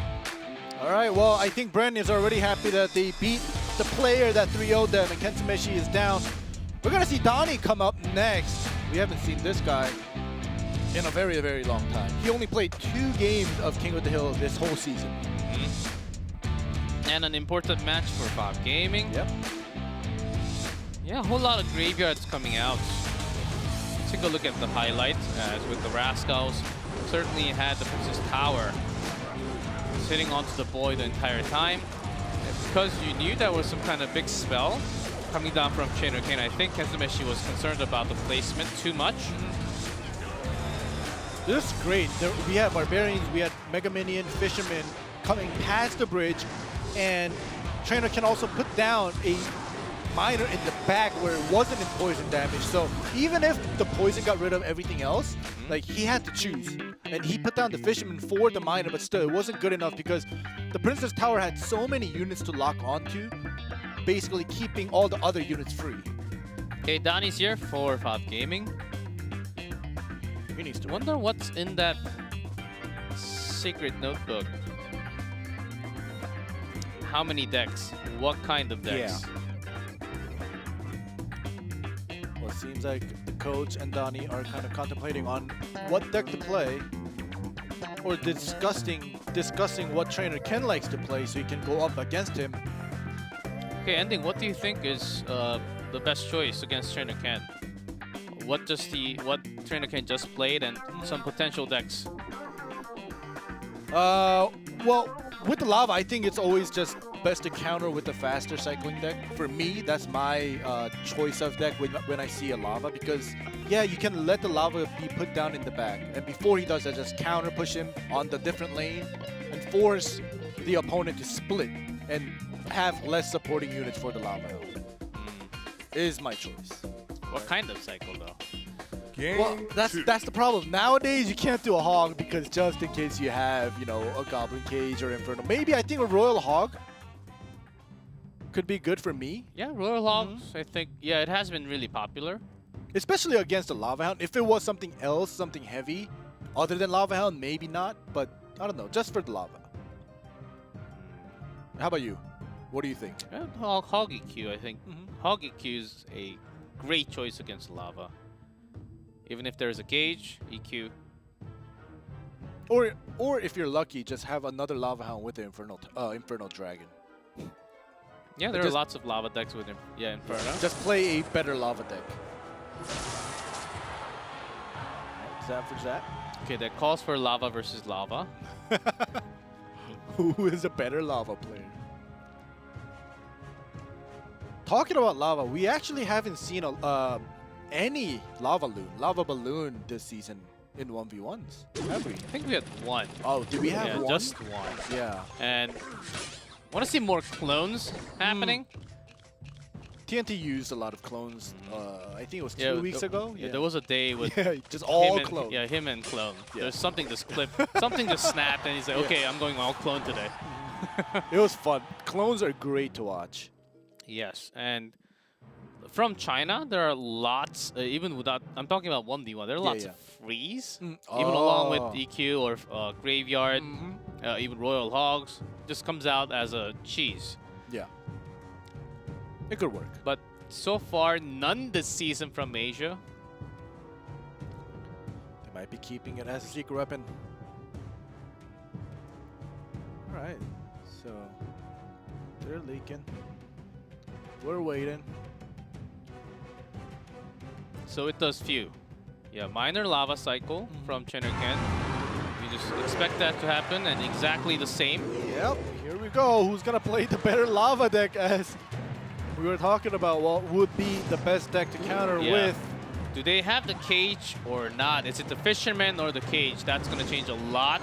Oh, the Infernal Dragon is put down. Okay, and Ken does. Instead has a Mega Minion. The Fireball onto the left side, but the Barbarian was perfectly placed on the right side. Okay, Donnie does have the guards and the cage, so I think he's actually okay with this. As a responded with the miner, a lot more pugs. This is going to be tower, close to tower goodness, down. The Infernal Dragon is basically full health. The Fireball had to be used with the Fisherman in the back. Wow, great Fireball catching everything. That moment. Trainer still not happy, but still, from this standpoint, that was a great defense. It could have been tower down. Yeah. Trainer actually waited for that Fireball, which is kind of weird, but maybe wanted the perfect timing. Yeah, this time onto the left, just with the miner. So Trainer certainly not really happy. Finding no time to have that lava. The Fireball does go in. Trainer also uses his Fireball, but still, the chip damage coming in, and the Baby Dragon, Infernal Dragon, everything is so healthy. And with the scream, game over. Donnie takes game 2 here. Yeah, great setup choice, as he was actually focusing. The moment Trainer did not focus onto one lane, we thought it was really great. Yeah. But you know when that happens, the cage does come down. You're supposed to be waiting just a little bit more if it's going to be the cage or the fisherman. Those are the big two differences. And the Mega Minion or the Inferno. So even if you have a miner, oh, you don't have a poison. If the pups are never connecting, if they're always breaking up before they reach the Princess Tower, your miner pup, that combo, yeah, that's your winning condition, which Donnie was able to do. And because without the Inferno Dragon, and with a lot more Barbarian, your Trinoken did not have his winning condition here. Yeah, I'm pretty sure Trinoken, like when he saw the Fireball being shot at the left as he put down the Barbarian at the same time, he was like, all right, we'll see what the Barbarians can do, but the cage was just too great for him with the guards in the back. And I think the Infernal Dragon, especially when you're going lava versus lava, having an Infernal Dragon, it just makes so much of a huge difference. Because, like you said, it breaks up the Lava Hound before it reaches the tower, and it allows you to defend it a lot easier rather than, you know, spending extra elixirs after it breaks out to kind of clean that up. Yeah, deck itself is pretty heavy, around 3.8. So you do wait until the double elixir mark often if you get a chance like that. Both players had the same mindset, that's why they both waited. Okay, lavas are okay because they're flying up in the air and then fishermen can't grab all the air units. Okay, time for Jai. Okay, well, Jai just had a great run against Jack. We were talking about how Jack was 5-2 in the 1v1, made it 5-3 by defeating him. Now Jai has to go up against Donnie. We'll see what happens. Because Donnie, like I said, he didn't play that many games. And you know, to prepare for an opponent who didn't play that much is not going to be easy. You just have to play better. Yes, that's one. There's so many different types of archetypes and decks in the meta right now, especially with the lower elixir average value. You just have to guess. Let's see what Game 3 is going to bring for us. Donnie versus Jai. Tied 1-1 between Brandi Sports and Five Gaming right now. King of the Hill. Minor. Is it Minor Poison again? Oh, we'll have to see. And just the Royal Ghost. Somebody flared the confetti. Right, nice fireball for the Magic Archer. Now we already know that Jai has that fireball ready for that Magic Archer. Damage will be going in constantly.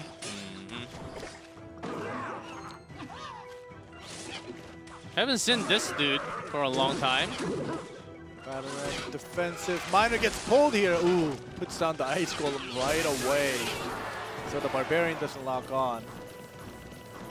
Yeah, doesn't get the Miner in offensive mode, but that was a perfect defense. And it still forces out a few more cards from Donnie, so Jai's okay about it.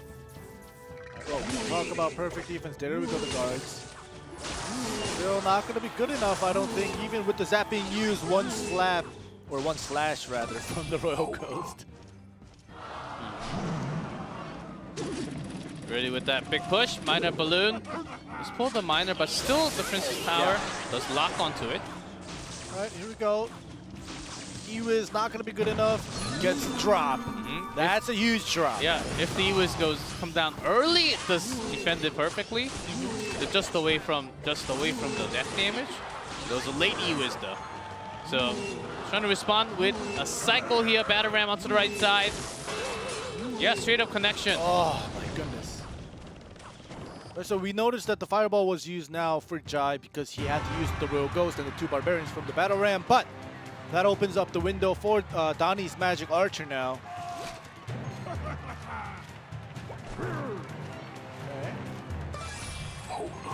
Waiting for the Fisherman setup so he can actually attack into the right side, not the left.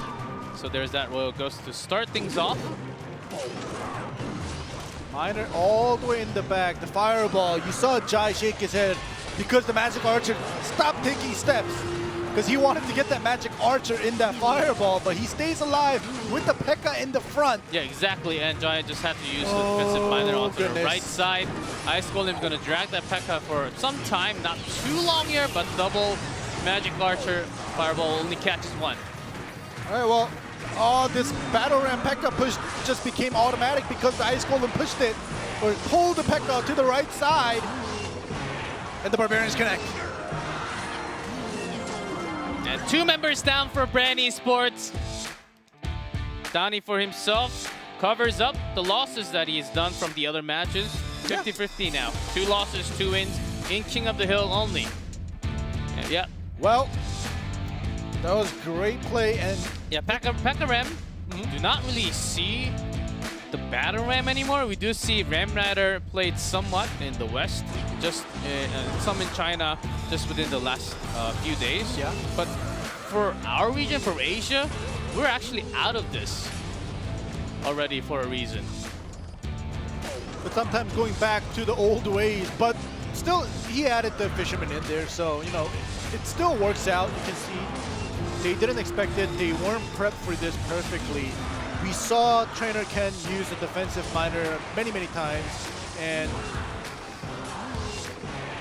goodness, the battle ram. It just when it catches speed, but I don't think it was the battle ram. It was mostly the Royal Ghost split push that when it landed, it basically forced Jai and even Trainer Ken to put down extra units to defend against that, and it made the defense split up. Yeah, Royal Ghost in few decks, Royal Hog, Minor Poison, and the P.E.K.K.A. Ram decks. Those are the big three decks you see with the Royal Ghost. So once you see that unit, you can narrow it down to very, very few. But those three are different in their own cycle. So it's really hard to predict what kind of unit, when you have to use it, left or right. So I think Jai was having trouble in that moment. It's time for Manong GP, the final member from Brandi Esports, though. Well, we'll have to see what Manong can do, because I know Manong GP's 1v1, especially in King of the Hills. His record is pretty good. He 3-0'd Game With, he beat Victor, he beat TNT. So he has a long list of him beating some great players in the past in King of the Hill this season. So he has to stop the Donnie train. Game 4. Oh, 3-0 time? No, 3-1 time.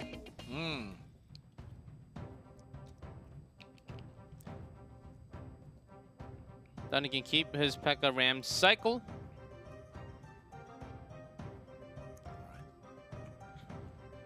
They're leaking. Are we waiting for double elixir? Once again. You can see Manong look up at Donnie to see what he's doing.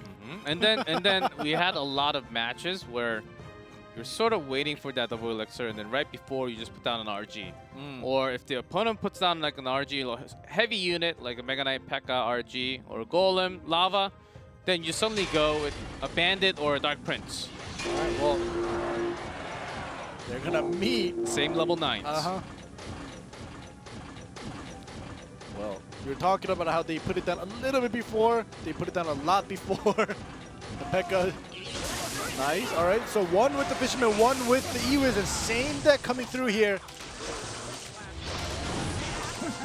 Yeah, literally the same, but the B-Ram to defend it now.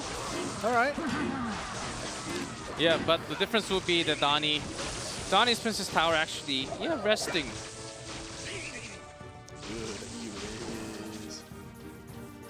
Yeah, lots of Pikachu moment there. And no damage, but look at the elixir, almost full for Manong, because his Princess Tower was helping out a lot more compared to Donnie. From the first pull from Fisherman. As you can tell that Donnie basically sticking with the same deck as he played against Jai. Yeah, for Manong though, what Ram? Which Ram? Which Ram? Ram Rider. And a good slash from the P.E.K.K.A. Getting rid of that Fisherman. Basically the same thing is happening. The only difference is, okay, there's a Royal Hog, and I was gonna say no battle ram from Donnie, but nice poison from Donnie, but the Royal Hogs, 3 of them still get through, get a little bit of chip damage. Okay, good thing for Donnie, the Dark Prince does not connect. It was slowed and mini stunned by that Ewiz before it went down. And that was also a defensive poison and not an offensive poison where Donnie's supposed to chip in a whole lot. He's already down 2:30. At least they both didn't take too much damage here, so it's not going to be too critical for either one of them. I thought Manong's P.E.K.K.A. was going to get a swing in before he gets pulled. But this poison is actually worth it. A lot of elixir value, but against this many units. Okay, here we go. The Royal Hog. Good spawn stun from the Ewiz. So not as bad? Not as bad, but still the damage difference. You can see Manong's tower is clean, it's perfect. The chip damage coming in from Manong onto Donnie. Yeah, which is unreal when Manong's against the poison. Yeah. It's supposed to be damage to the tower every single time. We might actually go down all the way to 0 second and count the HP. Ooh, okay. Finally, he lands that poison with the Magic Archer onto the Princess Tower. Yeah, worth it. totally worth it, the trade for elixirs, but it takes some more. This fisherman gets mini stunned before it gets a slap onto the tower. That's good for Manong. Here we go. The Royal Hog is going to make that Royal Ghost visible, pulls him in. The Royal Hog chip damage still goes in, but defense was pretty good. Magic Archer and the P.E.K.K.A. And the fisherman pull. Let's see if that was actually great. Okay, poisons in the Magic Archers inside. Right, Battle Ram on the left side. Yeah, but still the fisherman does hook it towards the center, so it does not get his charge, but the piggies will run towards the tower. Great piercing arrow with the Royal Ghost. Splash damage. Still gonna get more than good enough chip damage in here. And expecting the pull, gets the P.E.K.K.A. in. Donnie, Okay. instead of poison this time, goes for the Battle Ram straight up. Right, the left side, the left side. There we go, the E-Wiz. Not gonna have to worry too much. Here comes the E-Wiz. Save the day. No Royal. Not this time. Nope. And then off timing. Ugh, but the Royal Ghost splashed it so much there to the Royal Hogs. Mm-hmm. It was disgusting just now. And a good zap from Donnie to limit its damage to 0. So Royal Ghost hitting 2 towers. Okay, 2 tower shots. Coming back strong in the late game. All right. Manong GP hasn't been able to lock on. Oh, the Dark Prince actually gets the area damage into the tower. Oh, it did! Oh, gosh. So Okay. as I was saying, it wasn't locking on. We called it out. Battle Ram connect. Yeah, charges in, but it's not enough to take the tower down. Anywhere close to where Donnie is. 7:06 to go. Okay. Few more damage connecting from the E-Wiz, but that's a single shot each. Oh my goodness, it's almost That's even P.E.K.K.A. down. on the bottom left. P.E.K.K.A. Locks P.E.K.K.A. onto the tower. Zapped for the Ghost. But after But this, still strong enough. Oh my goodness. P.E.K.K.A. is a P.E.K.K.A. We're going to game number 5 here. Yeah, can't let that bad boy reach the tower. Good zap to reset, but Yeah. the Grandpa's never enough for that big armor of steel. Still, Donnie had a great run. 2 wins. Now it's up to Jack. Drum roll time here. As the entire squad of Brandi Esports, they're running a whole lot of cycles, not with the Royal Piggies. So they're really used to the cycle from the beginning of the season. They're running Battle Ram, they're running Ram Rider all the time. So really certainly understanding the cycle decks. And had a lot better use of the Fisherman too, breaking the perfect attack into 2 different sort of attacks. Pulling the correct way to get both the Princess Tower to lock onto a heavy unit. So, by the way, it was super close, right? Like Donnie, he was having trouble in the beginning. Manong was taking control because he had the Royal Hogs kind of forcing the chip damage in. Donnie was slowly coming back, but that P.E.K.K.A. on the bottom left, that just made the whole difference. If it wasn't for that P.E.K.K.A., I think we would have gone down to 0, as you said. Or maybe, you know, just constant chip damage before 0 hit, and maybe it could have been Manong GP's win, but the other way around without the P.E.K.K.A. Okay, then it's game 5 time, the final game for the match point. Jack is back on stage, but you only get 1 game this time. All right, well, all of the members of Brandi Esports, they've been playing us like kind of like a semi-cycle. Like they had Lavas, they had P.E.K.K.A.s. They didn't have like a super quick cycle like Jack usually plays. So we'll see what Jack is gonna bring out. Is he gonna try to counter the deck with a fast cycling deck, or is he gonna match it? And suddenly just brings out an Expo. That's the sort of deck that I want to see from all the players. Like a surprise deck? Yes. When you surprise your opponent, the moment you do that, you mess up the cycle of what they had in their mind. That's what you're expecting. That's why you have a play style. Maybe not for Jack today, but it's always a good thing. The final game.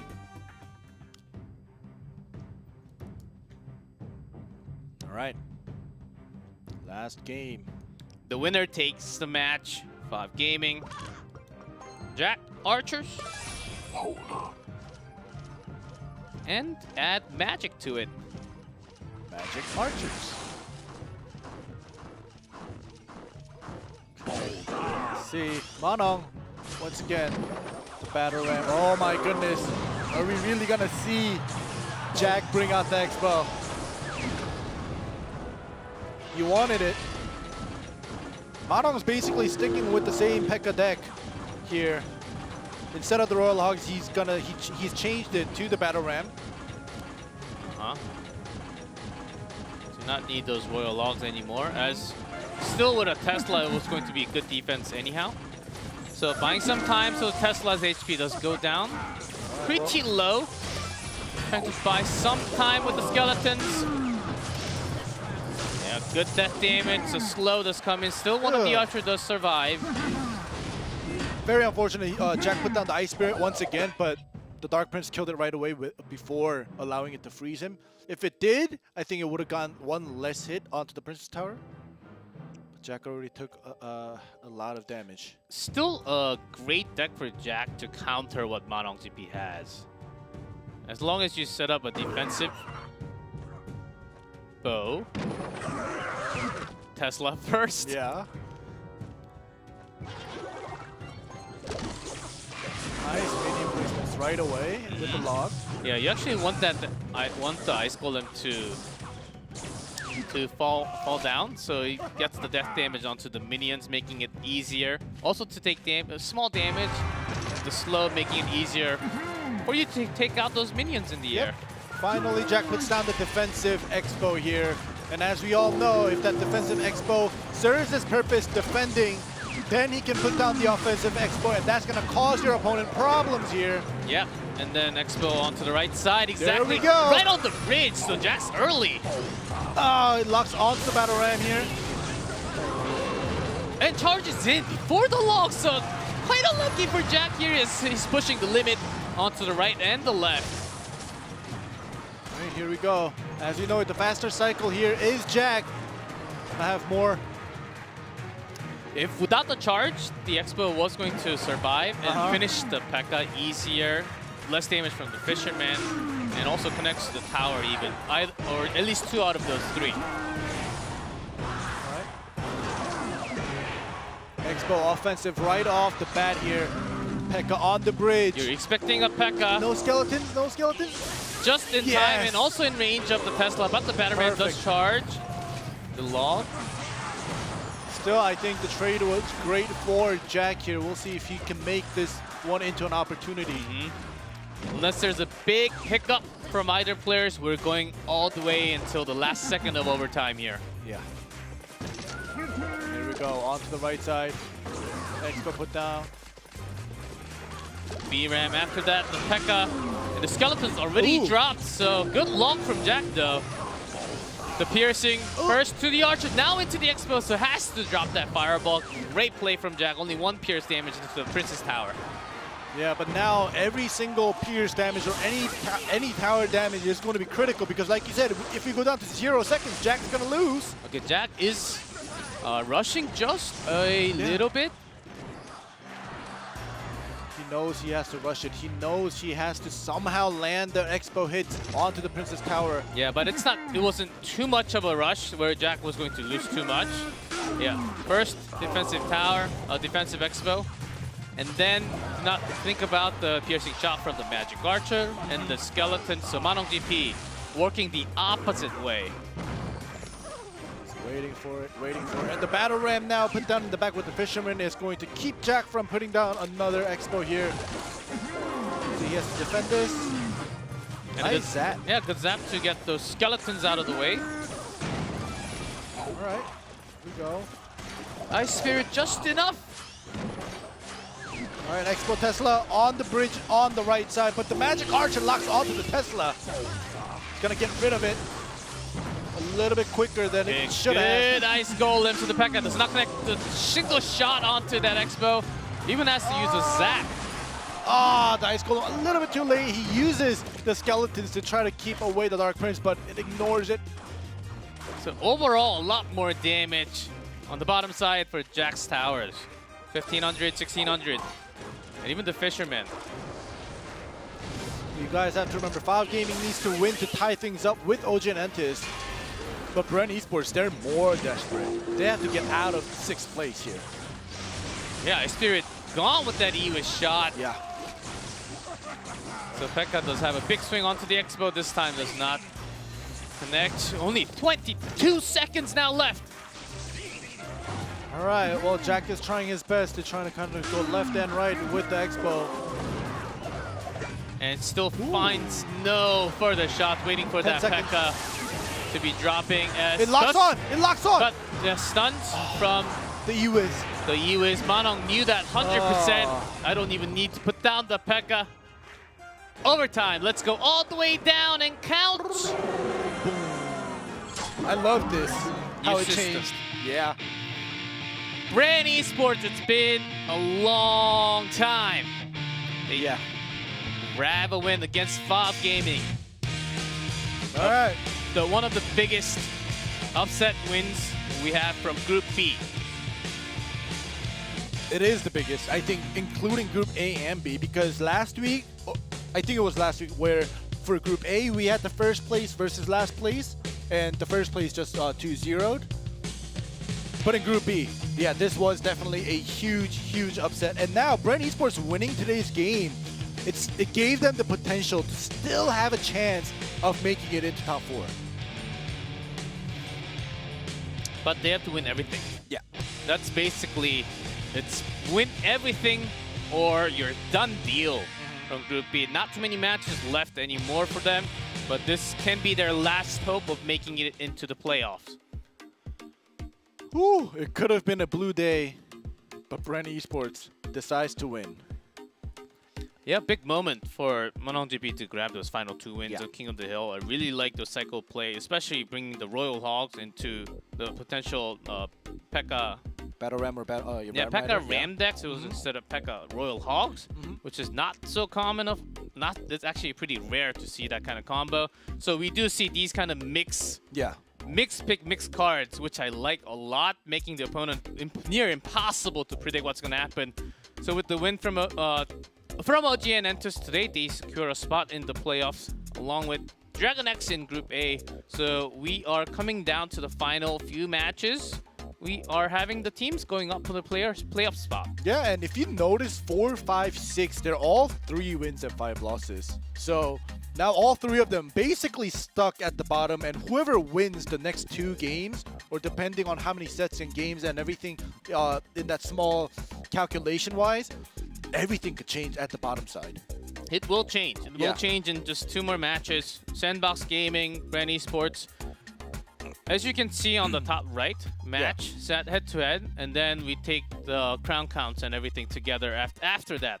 Not really going all the way over there. Okay, next matchup, that's tomorrow. Back to Group A. Yes. Dragon X they have secured, but Chaos Theory is having a real tough time. Even changing up their 1v1, 2v2 roster. Let's see what comes down. Kicks was the strongest at the beginning of the season. Right now, not that high up anymore. Not that high up anymore, but tomorrow is going to be another important day because now Chaos Theory is going up against Dragon X, who is in first, who's already made it into the finals. If they don't win tomorrow, they're going to be further and further away from making it into top 4 because they're 5th place right now with 3 and 5. Yeah, not finals, playoffs. Oh, We gotta go playoffs, through the playoffs first. Sorry. It's actually mix of 2 playoffs into 2 different groups, and then double. You go through double, not just a single like a tournament. So it's going to be a really cool playoff. 4 days of playoffs. Yeah. So we have a lot of great matches potentially coming up in just 2 weeks, guys. In just 2 weeks. And the exciting news, okay, we do have the cast tomorrow, but I'm just super, super excited for Season 4. What's happening in Season 4? That Elixir Golem looks pretty scary to me. Yeah. That's going to change a whole lot of things. Fisherman may be getting some changes. We'll see that. Well, we do have the cast of Group A tomorrow. So keep on tuning in to Clash Royale League Asia. Thanks for tuning in. Goodbye for now.